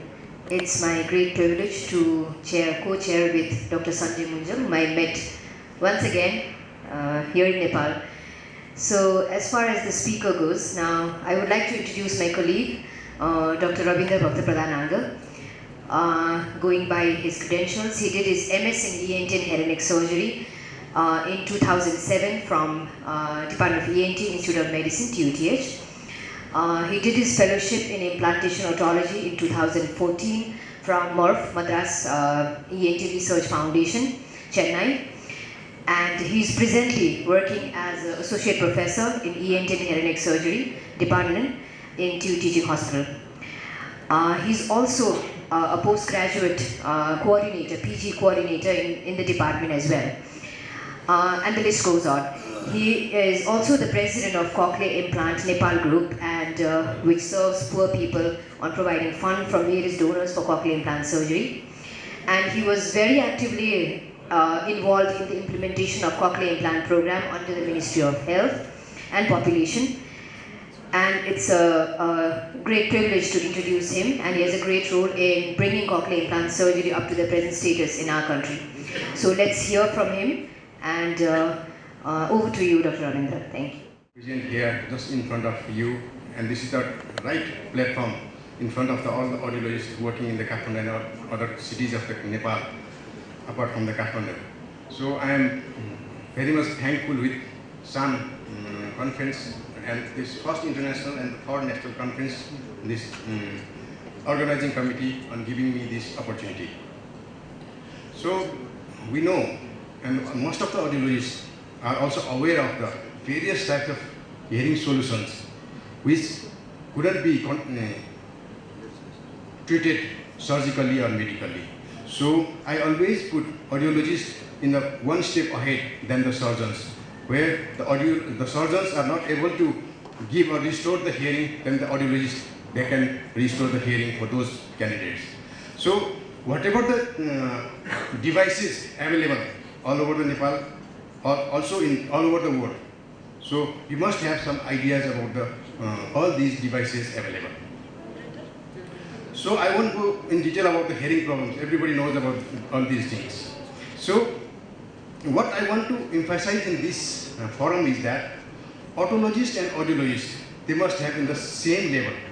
there shouldn't be disparity between the otologist and audiologist. There shouldn't be argument between you are the superior or I am a superior. I have already mentioned the audiologists are one step ahead than the otologist, where the hearing cannot be preserved, restored by the otologist. So there must be the same level, so that there will be the whatever the council, the otologist council and the audiologist council may be the same, and they will meet the same point so that the patients becomes convinced. So there are some roles of medicine in case of hearing loss. As Dr. Milan has already mentioned about the bilateral impacted wax, which leads to the moderate hearing loss. So in such cases, there are some role of medicine and the cleaning of the ear, so that to control the hearing problem. In case of sudden sensory hearing loss, if it is early presentations and there is a role of high dose steroid, everybody knows about that. In that case, if the patient comes to the audiologist also, if it is a very short duration, send the patients to the audiologist for the medical management rather than prescribing the hearing aid immediately. Okay. On the same way, there is the role of surgery also in various types. For example, if the patient is having the bilateral chronic otitis media, that is mucosal type, with the perforation on the tympanic membrane, and he has around 60 decibel hearing loss, don't prescribe hearing aid without the surgery, because patients may get the recurrent infections and he is not able to use the hearing aid once it has already been dispensed. So in such cases, if you find the disease in the ear, it has to be treated, and there must be some mutual understanding between the surgeons and the audiologist as well. Similarly, in case of otosclerosis, where the result of the surgery is dramatic and it is very, very beneficial to the patient. So if the patients come with the otosclerosis and somebody sent to you or to the audiologist for the hearing aid, you must have to counsel at least the 1 word. There is also the treatment, surgical treatment for this otosclerosis, so you can have the option also. If you dispense the hearing aid without saying that, then you will be in the problem in future. So wherever the medicine is possible, where the surgery is possible, always do that.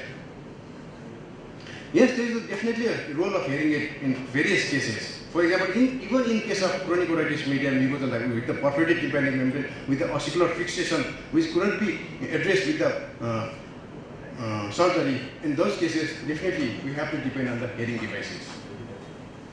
So whatever suggestions you have given to the patient, it must be proper, it must be ethical.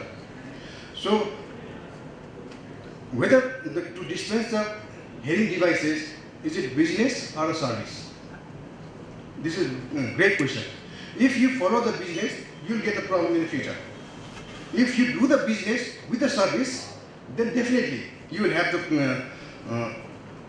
a lot of words of grateful or thankful from the patients as well as the surgeons.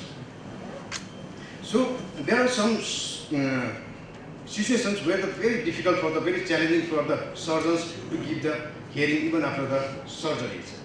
Those cases are in bilateral extra-auditory canal atresia and chronic otitis media in some cases, in otosclerosis in some cases, and extensive tympanic sclerosis. If the patients present to the audiologist, you must give the options to the patients about the available bone-anchored hearing devices available in the market. If you said there won't be any problem in case of this type of hearing loss, the patients, after knowing what are the options that is available, then they will be very much angry with you in future.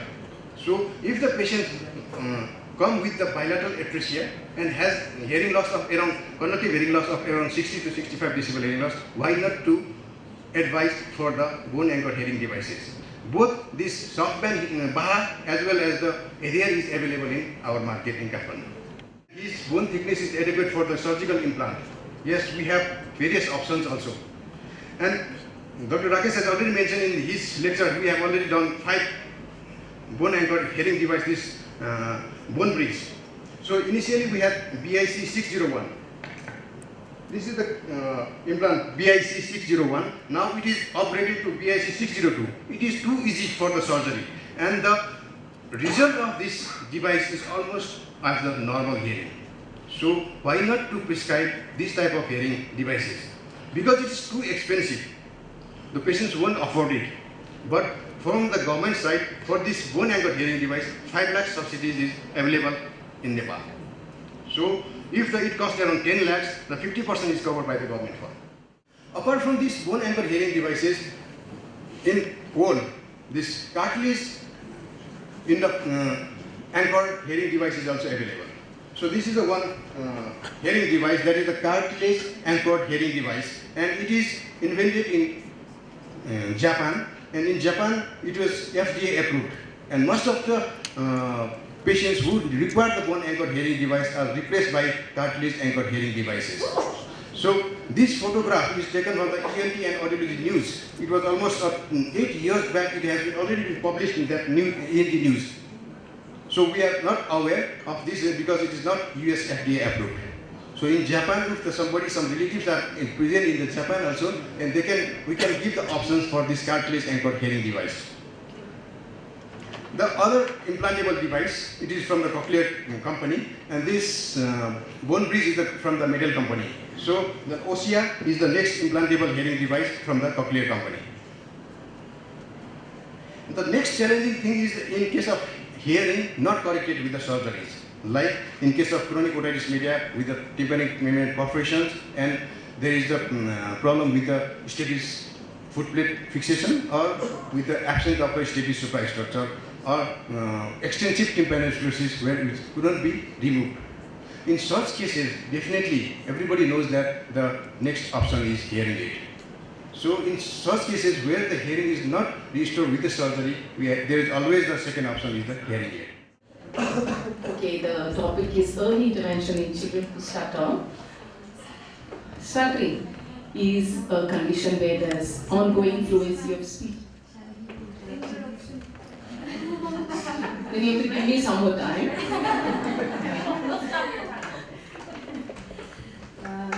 Dr. Sangeeta Mohes, she is affiliated, her affiliation is as Associate Professor, Department of Clinical Services, All India Institute of Speech and Hearing since past 22 years. Her highest degree is PhD in speech language pathology. Her area of interest is fluency disorders. She has done several research articles and dissertation writing.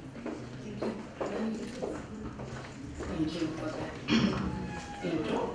Yeah, so the topic is early intervention in children who stutter.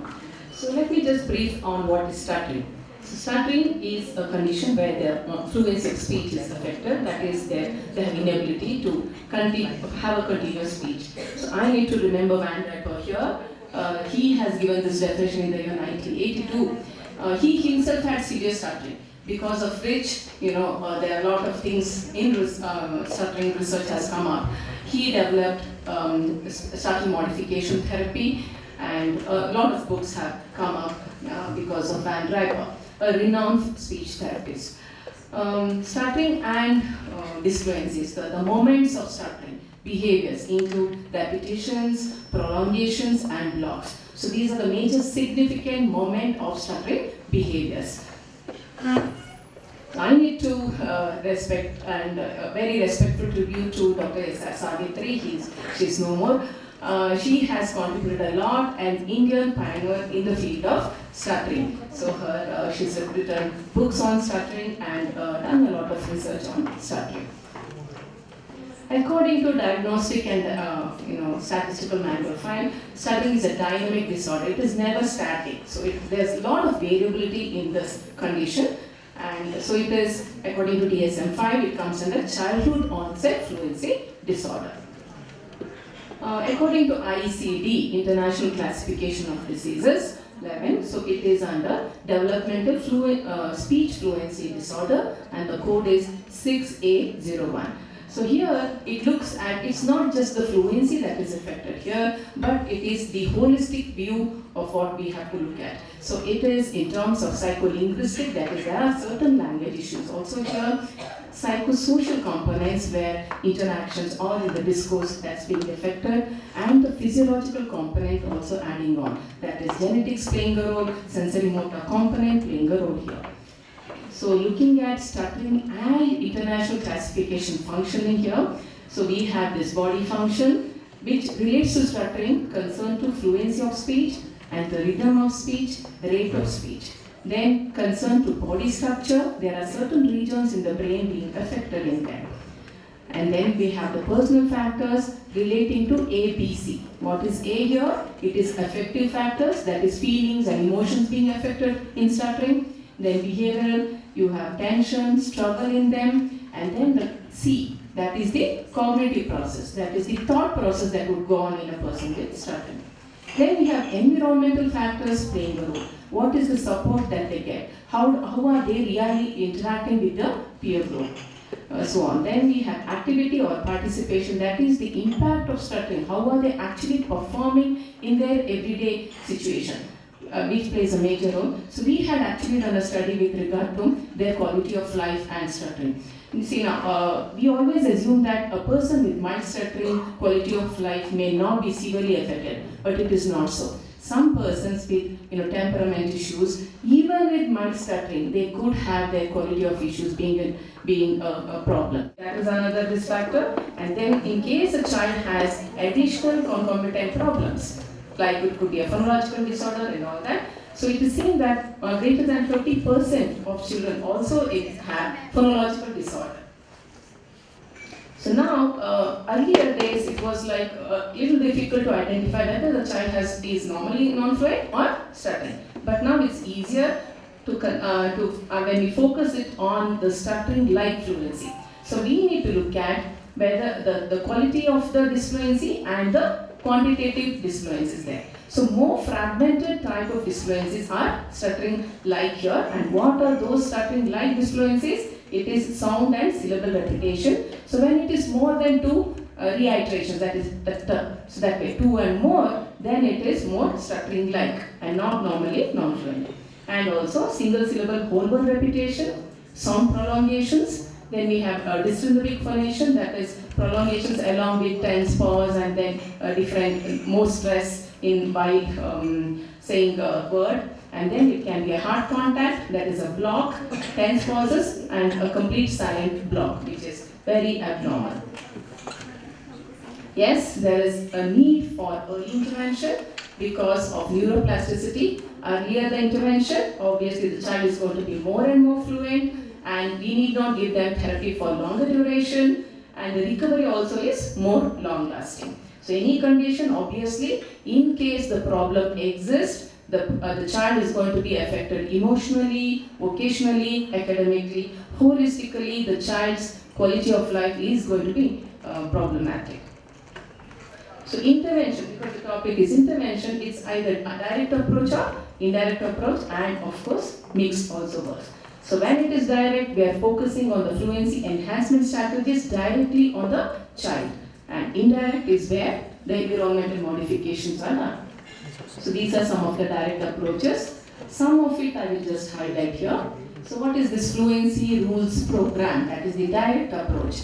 Here the focus is to speak slowly, to say word only once, use the speech breathing appropriately, keep the speech helpers, that is the articulators, moving, no interruption in between, touch the speech helpers together very gently, no hard contacts, and again voice box or the larynx should move smoothly.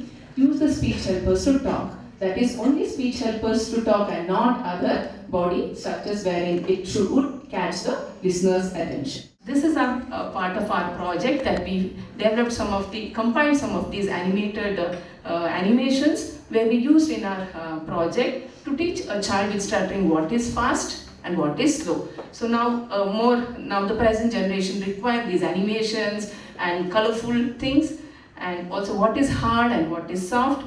And so it is always good to have a featherly touch, that is softness, and then not a bumpy road, but it should be a smooth road for traveling. Similarly, speech also should resemble this. So we have this Westmead program, that is syllable timed approach, where we emphasize a little bit of rhythm in it, so that not too much of differentiation in regard to the stress. So one syllable in time to a rhythmic beat. So lesser the variation in the rhythm, there's less load on the speech motor control system. So somewhat kind of the the emphasis is on prolonged and slow rate here. The response cost is an evidence-based program in children restructuring, the protocol given by Dr. Hegde, wherein the reinforcement, it's a behavioral principle, where reinforcement helps for fluent utterances, where tangible reinforcers are given, and by the end of session, the child gets the desired reward. So in this context, we also did a study, and we did see that there was a lot of improvement in children, in young children, that is using response cost. Pradhananda to please continue the session. And now, without any delay, I just start with this panel discussion.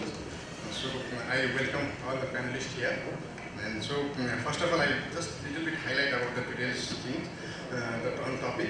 This is the newborn hearing screening. It is the permanent hearing loss is the most common congenital disorder, and most of the literature has mentioned that it is around one. Some literature is 1, some 1.5, 2 or 3. So that I have mentioned it is 1 to 3 per 1,000 live births.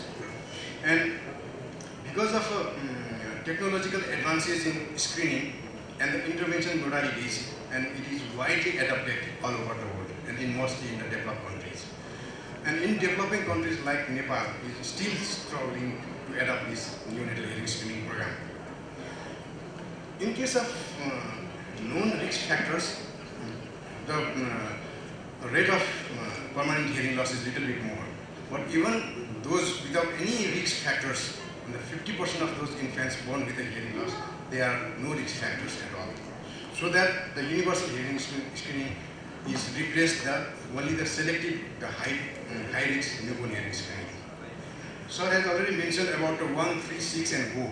That is 1, 3, 6 modalities. That is the aim of neonatal hearing screening, and that is the hearing screening by the 1 month of age, confirmations of the diagnosis by 3 months, and intervention by 6 months. This is the main aim of neonatal hearing screening. I won't go in details about all the risk factors because you know about these risk factors of the sensory hearing loss a lot. So I'll go to the panelists. To all panelists, this newborn hearing screening is available at your institute from Professor Dr. Shan. First of all, thank you for giving this opportunity, and I especially want to thank you for not asking the question, is newborn hearing screening required? That's like, we asking, okay, a patient has a cancer, does it require treatment? The problem with the newborn hearing loss is that it doesn't have any overt clinical signs. So nobody gets to appreciate it just looking at the baby.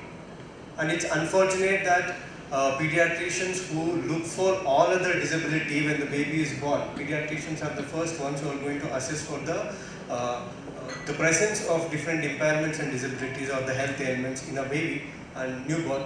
And somehow it so has happened that they don't look for hearing loss, and I would believe that it's primarily because there are no overt signs of the presence of cochlear hearing loss when we see.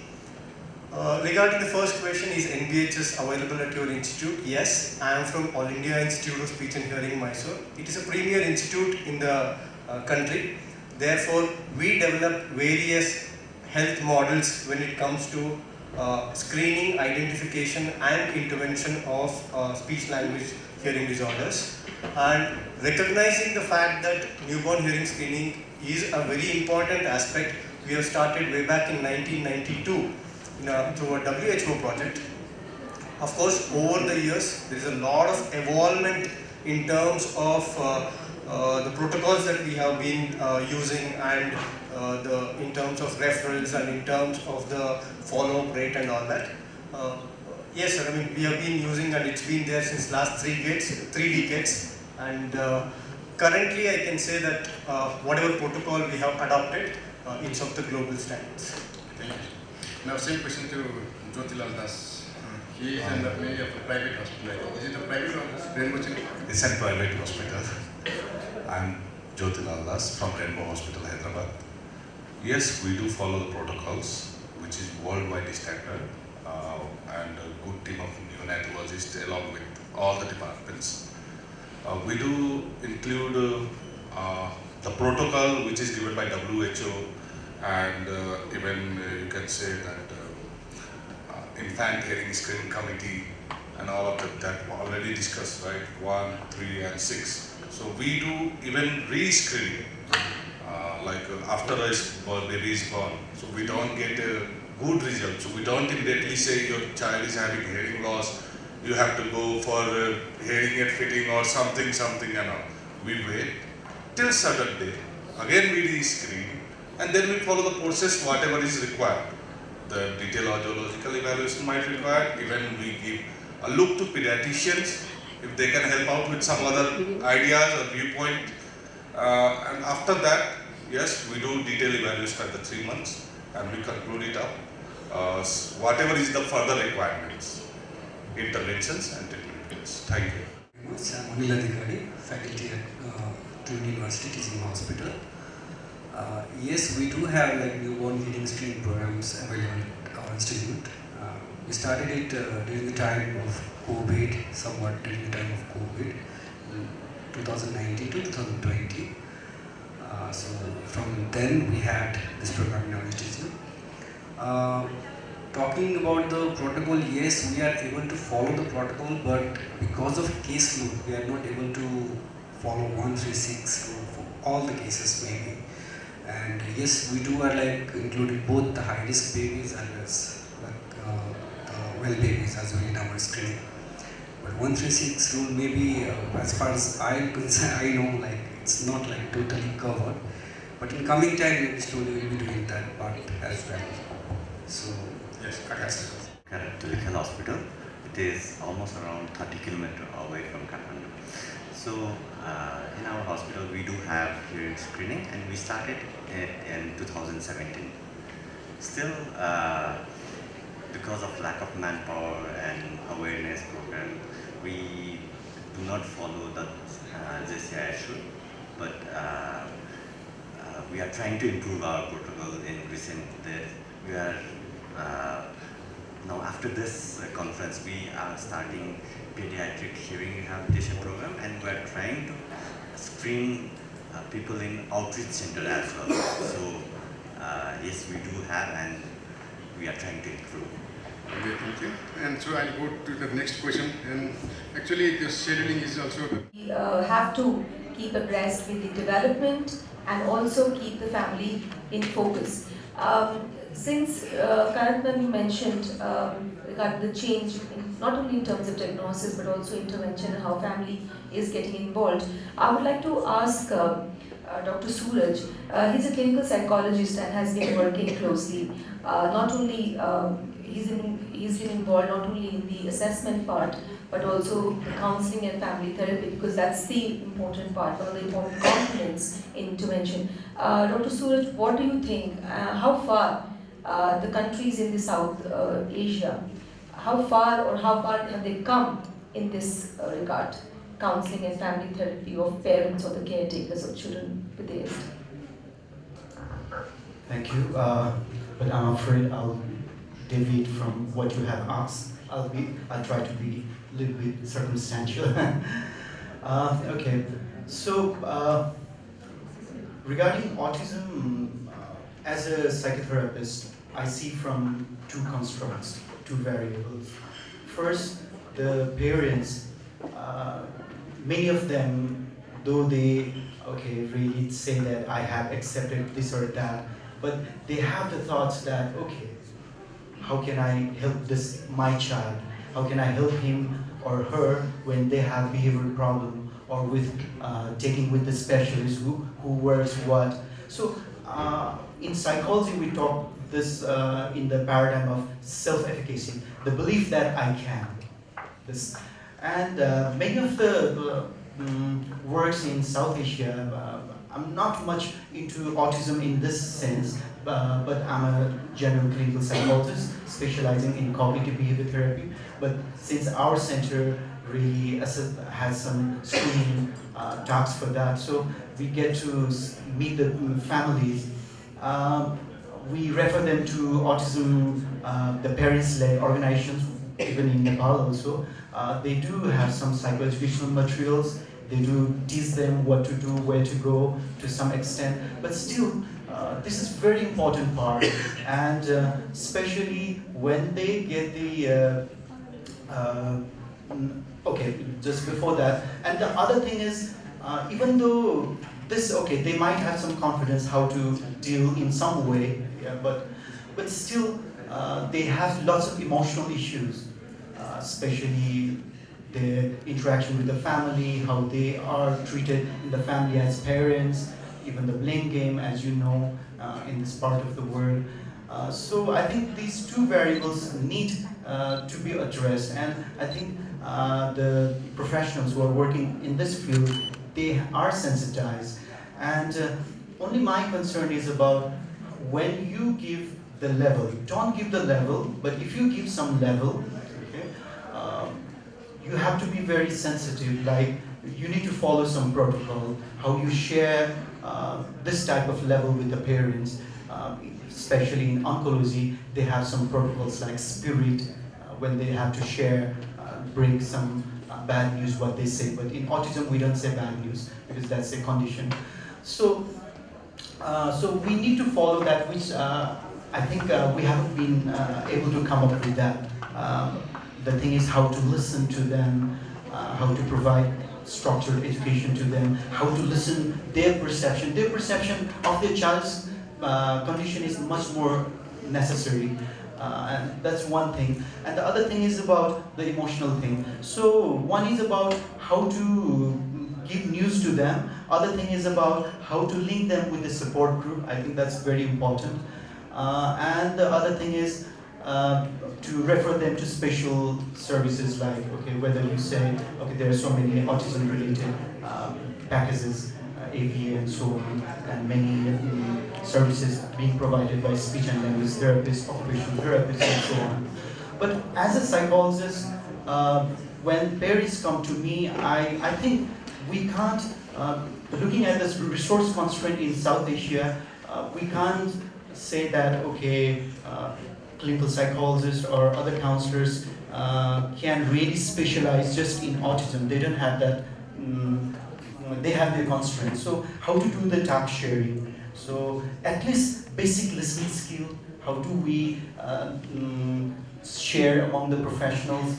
For example, how we support in the team. I think basic listening skill, and these things can be done by other professionals too.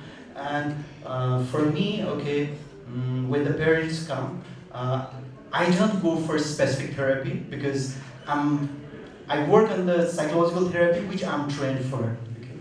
And with us as psychologists, we see in this way, when you have a hammer, you see nails everywhere, and you try to utilize that. So for example, I'm really interested in cognitive behavior therapy, so I try to see the problem from the lens of cognitive behavior therapy. But if my colleague who's trained in psychodynamic therapy, okay, they will see from the lens of psychodynamic, they will go through the attachment issues, unconscious motives, and the relationship dynamics, they will really focus. So we can't have a structured protocol as a psychologist providing them, but I wish some of us, our fraternity, work more with the families, and they will gain some experience and utilize that in day-to-day clinical practice. But so far, we haven't come across such protocol, I think, at least in Nepal. Thanks for your input.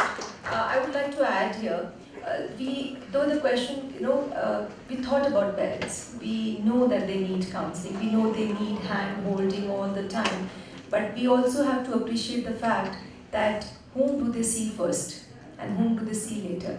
They see the child first, his needs or her needs, education needs, academic needs, therapeutic needs, physical needs, and then suppose we know the child that okay, Mr. So-and-so, you probably, why don't you come for a session? Why don't you join a support group? They have to have a time out of their schedule for themselves. And they don't have that.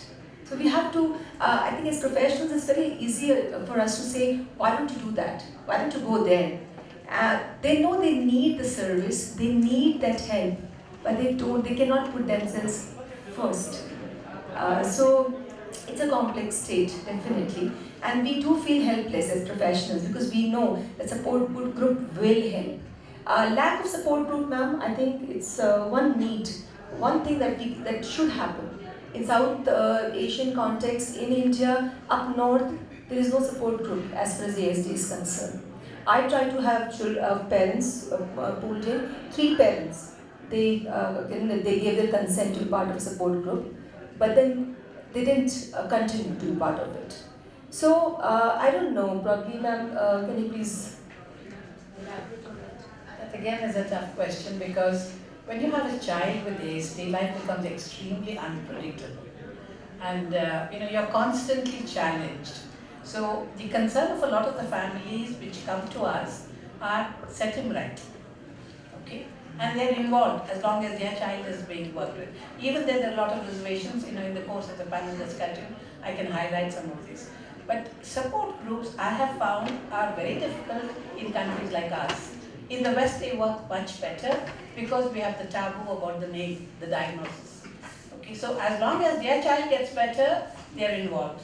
The moment their child is okay, they don't want to remember. Okay, I have had parents come and tell me, I'm very grateful to you, but I don't want my child to remember having come here, having met you, none of this. Okay, so if the acceptance is not there, then the participation doesn't happen. They all say, yes ma'am, we will do it. But to get a coordinated group of people, many of the things that have been won, support, governmental, institutional support that have been won in the West have been because of parent movements.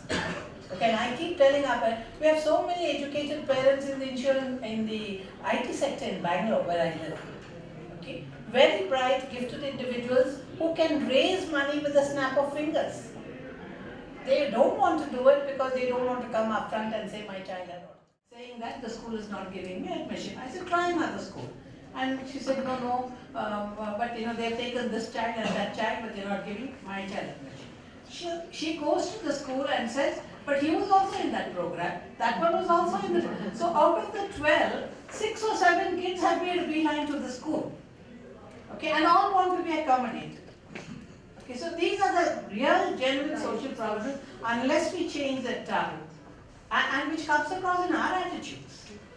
Okay, so unless we accept the child wholeheartedly and say, yes, there's an issue, so what? It won't work. So this has been one of the toughest challenges we have faced to establish a strong parental network. Thanks for the insight, ma'am. Now I would like to take up the next question from Divya. Now, when we look at well-established centers where you have professionals, multidisciplinary professionals working under one roof, that center has its own set of challenges. It looks very nice to say, oh, I'm running a multidisciplinary, interdisciplinary or transdisciplinary approach I'm using, but the challenges are too much, especially when you view those challenges from SLP point of view. So we want to work in an interdisciplinary, multidisciplinary center, but how many challenges are there? So we have with us Divya. She is working in such center, which is run by somebody else, and she is working there. Let us hear from her what kind of challenges has she experienced as an SLP while dealing with children with ASD. And because many times the person who's running the center is a believer of a particular methodology, say for example ABA, but I, as SLP, I'm not really comfortable with it. So it's a challenge, right? So Divya, why don't you elaborate what kind of challenge do you face? When we work as a team, we share the goals, and then we need to have the discussions regarding the child. If something is there, the goal, and what are the activities has been planned. Like you say, ABA. Okay, I'll give an example. If a child comes, a non-verbal child, so ABA focuses on gestures, and then as an SLP, I feel text is better. So in that condition, what we should do? We should actually first assist the child if the child is cognitively able to do, the gestures language is much more complex than using the text.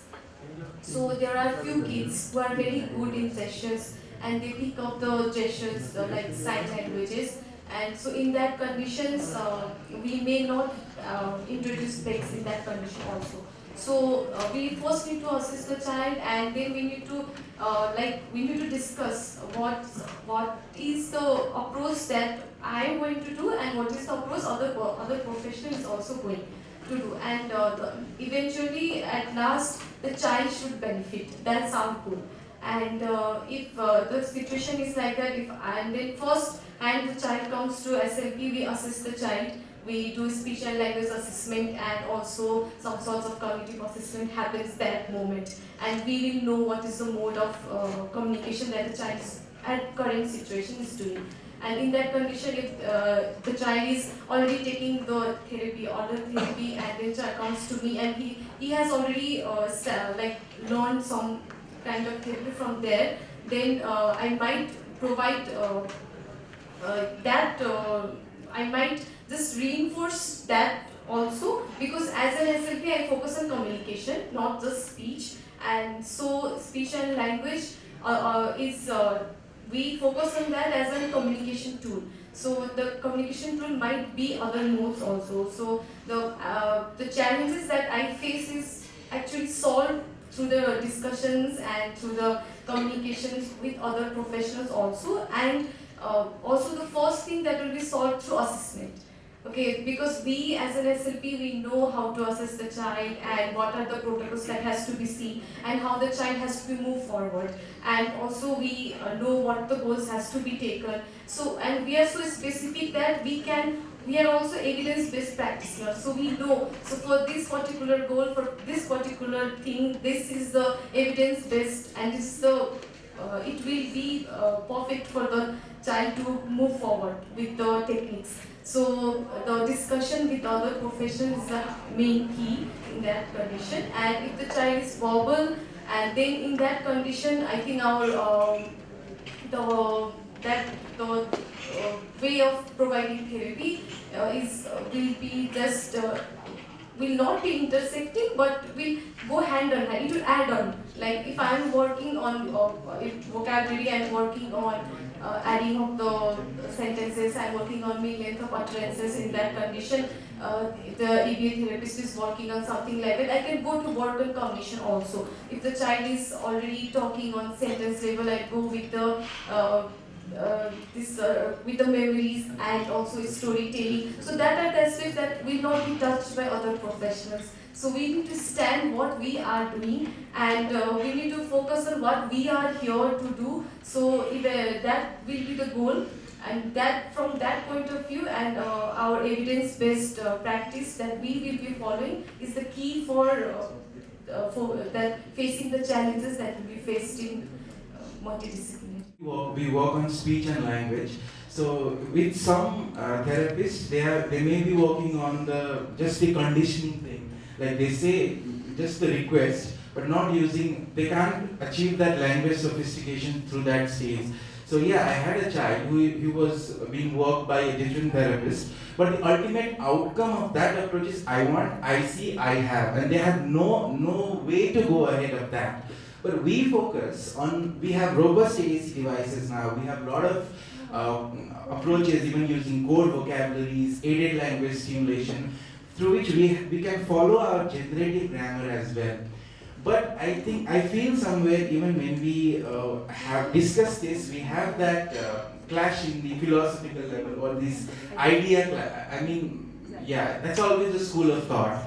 So yes, always, that has been a challenge in everywhere to resolve this, and especially when I see sometimes who is having some practices which do not affirm neurodiversity, like some children, they are asked to say hands quiet, and yes, they are allowed to fulfill their sensory requirement or all, but why should they just strain their hands quiet, they say do this, or yes, these sort of practices I have seen so much.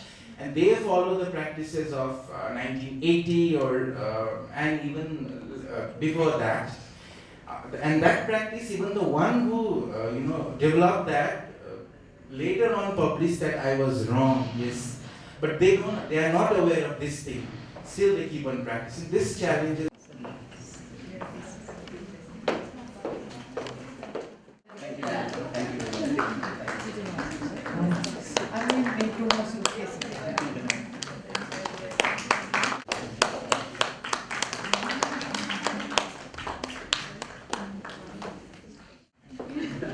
Similarly, sorry for the mistake. Thanks, Sorry.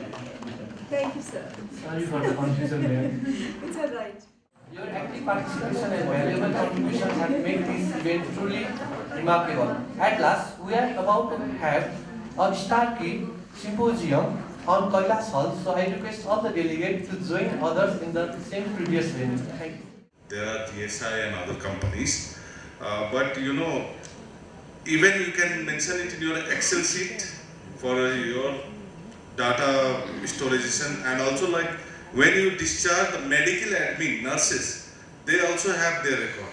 So there is a multiple steps of recording data in a hospital setup, in our hospital setup mostly. So there is very less chances that we miss the information. So, Sandeep sir, I think you are doing a huge number of screening, so you must have some software-based So we are developing one because we being a government institute, we need to develop through NIC, NIC. So that's a government software development group. So we are working on it. Right now we are maintaining it only in Excel and SPSS. But we have dedicated data entry operators who actually do the follow-up work. There are two groups of people, groups of infants who are followed up. One is, there's a significant number who turn out to develop late onset hearing losses. So in spite of they having hearing screening passed in the beginning, they can actually develop late onset hearing loss. We don't want to miss them, and that is what is recommended from JCH also. Keep them as red flags, and our data entry operators actually call them once in. Kranti knows about it because she worked in her department. So we follow them up once in 6 months, and once in 12 months, and once at 24 months to identify if there is any late onset issues. They will also monitor, even developmental pediatricians are to be followed up. When you get refer and all, so they are referred to the developmental pediatrician at 4 to 5 months of age, and also they are given diagnostic evaluation. They are done diagnostic evaluation detail before going to the developmental pediatrician, including other functionality also like vision and all aspect. So after that, again after 1 year, and continuously vaccination and all that program is going on. So they are still touch with the pediatrician most probably. So there is very few chances that we miss the bill. So as you are in the private setup, the patient will follow up in your own hospital. But in the government setup, it's too difficult. From your corner of the Nepal, patients come to the central hospital. But in my experience, sir, what we have figured out is pediatricians play a significant role. Yes. If there are any pediatricians here, then I want to tell you that you play a significant role in identifying that a permanent disability in a child. And we all know that hearing loss, the incidence and prevalence of congenital hearing loss is a lot more than the other permanent disabilities that comes congenitally. So therefore, it requires serious attention, and you play a significant role in identifying them early. Yeah, I think, last year we were donated with a tracking software from the Path Medicos under the support of Austrian Development Agency, and now we have a software which is more dedicated and very reliable in terms of tracking. And for this we have a unique ID for each of the cases, 12-digit unique ID. We have to enter the unique ID and we write the same unique ID in the patient immunization card. When they come for the follow-up, we again re-enter the unique ID which was given to that patient, and it merges the data of the previous and recent one, and it gives information like if the case is passed, it will close. If the case is a referred again, then it gives indications, like it gives a time frame like till when it has to be re-screened. So, and it tracks until the diagnostics, and we have to update with that. And there is even a provision of updating the hearing status after the diagnostic. We have to upload a report of the cases, like detailed AVR diagnostic report, and also that has made our job very easy and smooth. Yes, thank you. Thank you. Then I will skip this slide also. Refer it on the first slide. We have already mentioned in the previous slides. Is there any adverse effect of hearing screening? Sandeep sir? No, sir. Nothing. It's a big no. There is no adverse effect of hearing screening, but what we are facing one challenge, I think I'll say, because as per our instrument which we are using, we have to use an electrode, the chest electrode which you use for EEG. We are using the same electrode for testing. Yeah. So the issue is only with cleaning and preparing for the cases and taking it off. So the soft skin of the babies sometimes get like abrasive. That is one issue which we are having. At Aish, actually we use Berafone because it's very comfortable for the baby, and with that again, we are able to achieve better attenuation of noise, and we are being very successful in doing what we want to do. Okay, the literature has very mention about this. Well accepted by majority of parents with a refusal rate of 0.08% because of anxiety to the patients. This is the main effect. If the patient is referred, is good as referred, then there is a more anxious. In case of false positive, there are too much of assault. Can I add on to this? Yeah. There are a lot of psychological thing also happens mostly with parents, and if the marriage is within relation, so if the marriage, congenital marriage is there, to make them convinced, to get it emotional and all that happens. So while that can be one adverse effect, what we can say, to convince them. So that is also challenging.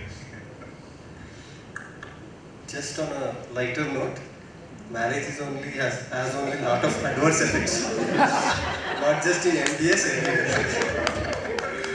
Okay. And then, what are the limitations of this newborn hearing screening? Kanti?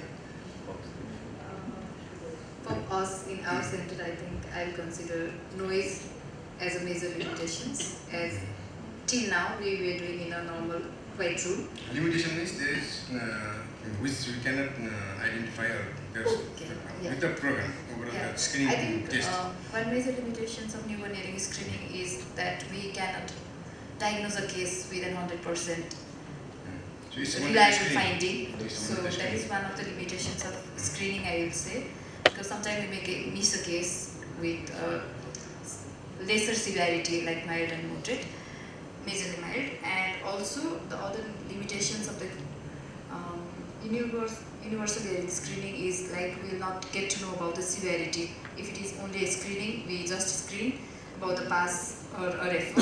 We don't know about the severity of the disorder the child is having. And also I will say sometimes we may miss the cases with neuropathy and all while conducting screening is what I think these are the limitations for me. Yes, you have correctly mentioned about these things, because in case of Sandeep sir has already mentioned, if we use the OAE as a screener, then we will miss the ANST cases. So if you do the AABR, there is less chance of missing the ANST cases. And in case of less severe congenital hearing loss, like the mild around 30 decibel of hearing loss might be lost in case of AABR is used. Am I right, sir? I just want to add that about missing out the cases. One thing, we should acknowledge that we are only doing a screening test. It's not a diagnostic test. It is not meant to identify the degree of hearing loss. It's only for any screening test. It's only meant to categorize the larger population into those who are likely to have that condition, those who are not likely to have that condition. It is only supposed to divide the larger population into these two groups. It is not to identify a condition. Having said that, otoacoustic emissions plus automated ABR together has got more than 97% sensitivity and specificity, which is fantastic for a screening test. So in terms of science and technology, we are best placed today to straight away go ahead and implement universal newborn hearing screening. All that is required is somebody's willingness at the bureaucracy level to appreciate this fact and get started with it. But otherwise, in terms of science and technology, we are best placed to implement an effective newborn hearing screening program. Okay, yes, thank you. Because this is the last slide, because we are almost 5:10. So, what are the challenges to initiate and continue this universal newborn hearing screening? Challenges and initiate. In our setup, sir? Yeah, what were the challenges? So, because I'm here in our institute from last 5 to 6 years, so like when this started, Universal Newborn Hearing Screening Program started, I was there. So the biggest issue was what I remember was like the machine, the cost of machine. So it was like huge. So the sponsor or the funder for the machine was not there. So we got it from I think some donor, I forgot the name, maybe Cochlear Implant Nepal Group. Yeah, Cochlear Implant Nepal Group was the one who donated this instrument, and then we started this program. So I think for the country like us, we need somebody to fund. So that's why we have this screening program only at very limited center in the country. Hardly that much in Kathmandu. First of all, we had no support from other departments. So when the baby was born, they directly used to discharge after 12 hours, 24 hours. So after continuous training workshops, we have now figured out that pediatrics has to refer to audiology department. Otherwise, the quiet room where we have been doing screening program, and now we have started, like I said earlier, we are trying to start it in the rural areas as well. So the problem we might have is that the patient might not come back when they are screened with hearing loss. So yes, that was what. Thank you for the panelists. All the panelists, Dr. Sandeep, Mr. Das, Mr. Anil, and Akash. I thank all the panelists for today's panel discussion on newborn hearing screening. Thank you. It's time for Starkey Symposium. For this, I'd like to call upon Mr. Bharati Kannan. Hi, I'm Bharati Kannan. I'm based at Bangalore, and I worked for Starkey for almost last 8 years. So this is my third time in Nepal. It's a wonderful opportunity. I'm really thankful to the organization and all the customers we have in Nepal for this opportunity that has been given to us. So some of you would know Starkey. Rest of you who really don't know Starkey, let me start from what Starkey or why you should look at Starkey as a brand. So Starkey is the only hearing aid manufacturer that is based at the United States, and our head office is basically based at Eden Prairie at Minnesota, and we have 1,400 employees who are situated at Eden Prairie, and we are a company which has 5,000 plus employees globally, and we have 26 plus global facilities, and we are active in 100 plus countries, and countless lives that has been impacted through our products and our services all over the world. And when it comes to the operations in South Asia, we are based at Noida, UP in India, and in India we do have our operations in 4 of our regional offices apart from Noida, which is going to be Mumbai, Bangalore, Kolkata and Hyderabad, where we have our labs and production facilities. When it comes to our international operations, we are situated at Nepal and as well as Bangladesh, and in coming days we are also going to be starting our operations in Sri Lanka. So just to put things together, Starkey Hearing Aid Technology is, as I told you, is the only US based hearing aid manufacturer, and what we are known for is our custom products, and our custom products are those which give you a fitting range of up to 110 decibels even in your CICs and IICs. And apart from that, we are also having our wireless technologies that are compatible for all the Apple and Android devices. And with Android devices, we have ASHA protocol. And with respect to Nepal, we are one of those manufacturers, or the first manufacturers to have a production facility that is based at Nepal. Basically, what I mean by production facility based at Nepal is your hearing aids are going to be manufactured as in customized or repaired at Nepal, at Kathmandu. We have an office in Kathmandu itself. So we are here as a team, as a company, to serve our customers better than anyone else. So that's our motto we are here for. So going forward, speaking about the technology that is available in Starkey, I would like to introduce you to our latest offering, the most advanced product presently available with us, called as Evolve AI. AI stands for Artificial Intelligence. And when it comes to Evolve AI offers you all the style options that you have available in the market, starting from your IICs to the most powerful BTE Power Plus. So again, within this, we have rechargeable solutions which would be available on your BTEs, RICs, and we have ITC, ITE and half shell rechargeables. And when it comes to battery powered hearing aids, we have IICs, CICs and CIC wireless and RIC BTE and BTE Power Plus. And with respect to Evolve is a product that has been made focused on mostly on patient driven, as in looking for what a patient is looking for. That is what is our product. We are looking for. We have made the product patient driven. We have made it quite durable.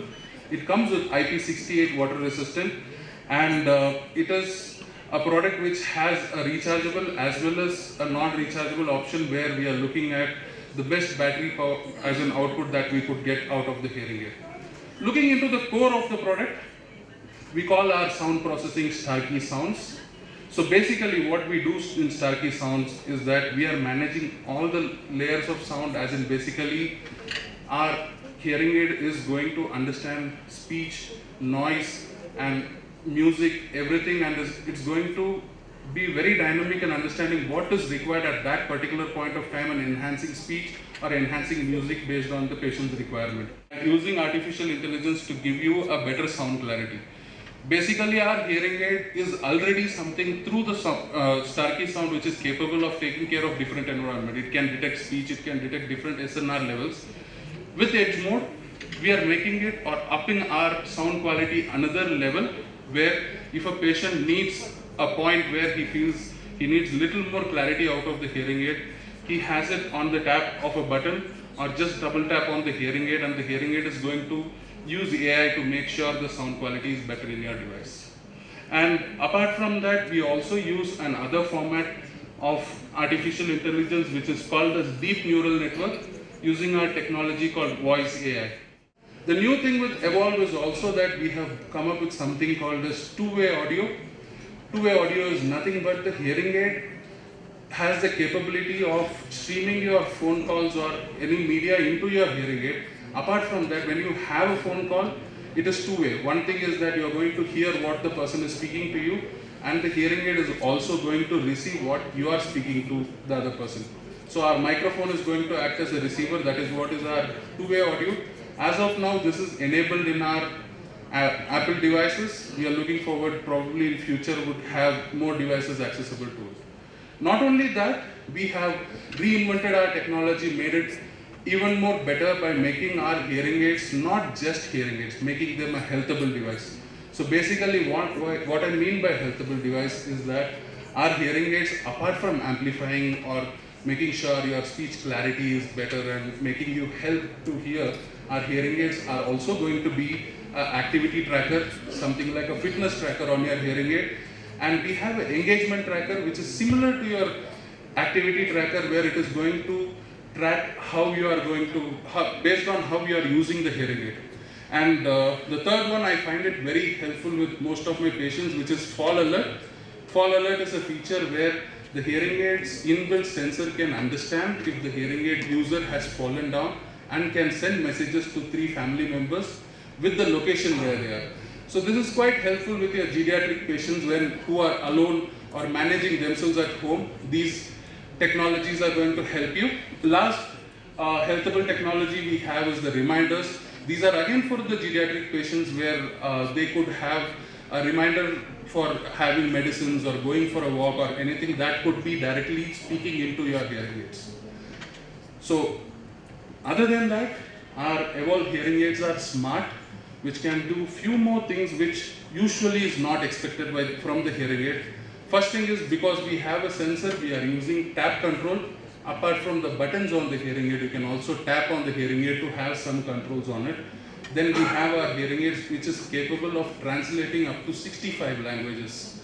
So if you are somebody who is traveling out of your country, you have difficulty in communicating with different languages, you can use the translate option. And then we have transcribe as an option that is available in our hearing aid. Transcribe is nothing but speech to text. So say these kind of conferences where if I'm a hearing impaired individual, I'm missing out any word that is being spoken, my transcription service on the app would be able to convert it into speech and show me on my phone. Then we also have Thrive Assistant, which is very similar to your Alexa, Siri, where you can give voice commands to the hearing aid. Like you ask the hearing aid to increase the volume, it is going to increase. You ask the hearing aid how is the weather, or any kind of commands that you give to your smart assistant, that's inbuilt in our hearing aids. And we also have auto on-off. This is something which is quite useful in cases where people are forgetful to turn off their hearing aid. They just remove the hearing aid, place it on the table, 15 minutes the hearing aid is going to turn off by itself. And last but not the least, we have a feature called self-check. This was very much effective during the times of COVID, where we have seen our patients who come down for just changing the wax guard, or something is blocked in the hearing aid. So these can be found out at the patient's level, where they go into the app, turn on self-check and put the hearing aids on the table. The hearing aid is going to run a test and find out if the receiver or the microphone or the circuit has a problem. So if it is blocked by wax or something, it also notifies that, where the patient can clean the wax and then continue to use the hearing aid. So that's our self-check. Apart from that, it is also that people have requirements for connectivity to television or many other requirements, which will be your alternating listening devices. That's where we have our accessories. We have accessory for television connectivity. We have accessory which is going to be a remote control. We have a remote microphone, and we also have our table microphone, the round device which looks like a coaster. So that is a specialty device which has 8 microphones which can focus automatically based on where the person is speaking. Very much useful in scenarios like you have a lawyer or a doctor who is sitting in one-to-one scenario. They don't have to bend their heads down to listen to somebody. This device will be something which would pick up the signals and send it into their hearing aids. So this is to do with our Evolve. Apart from that, in coming days we are also coming up and introducing a new product which is called as Model S. Model S is going to be our economy product, but having power packed with the technology. So Model S comes in 2 formats. The first one is going to be a RIC, which runs on 312 size battery, which is basically a hearing aid which runs on the same platform that runs our Evolve product, and it can be programmed through the wireless programmer, and it has receiver options starting from 40 dB to 70 dB receiver, basically which gives you a fitting range up to 110 dB. And we have a 312 size battery which is going to run for 4 to 7 days. And we again have a BTE format which is going to have the same features which are available in it. And one thing different in our BTE format is our fitting range is up to 105 decibels. And the hearing aid is again going to cover up to 10 kilohertz, which is a wider bandwidth as compared to our 10 channel or 12 channel hearing aids which are available otherwise. So Model S is going to be in 2 formats, Model S2 and Model S3. Model S2 is a 12 channel hearing aid and Model S3 is a 16 channel hearing aid. So these hearing aids are wireless programmable. These can be connected to the accessory. Only difference from Evolve is you don't have smart features in them and it cannot connect to your phone. Otherwise it connects to all the accessories and it has all the noise cancellation features that would be available with our Evolve platform.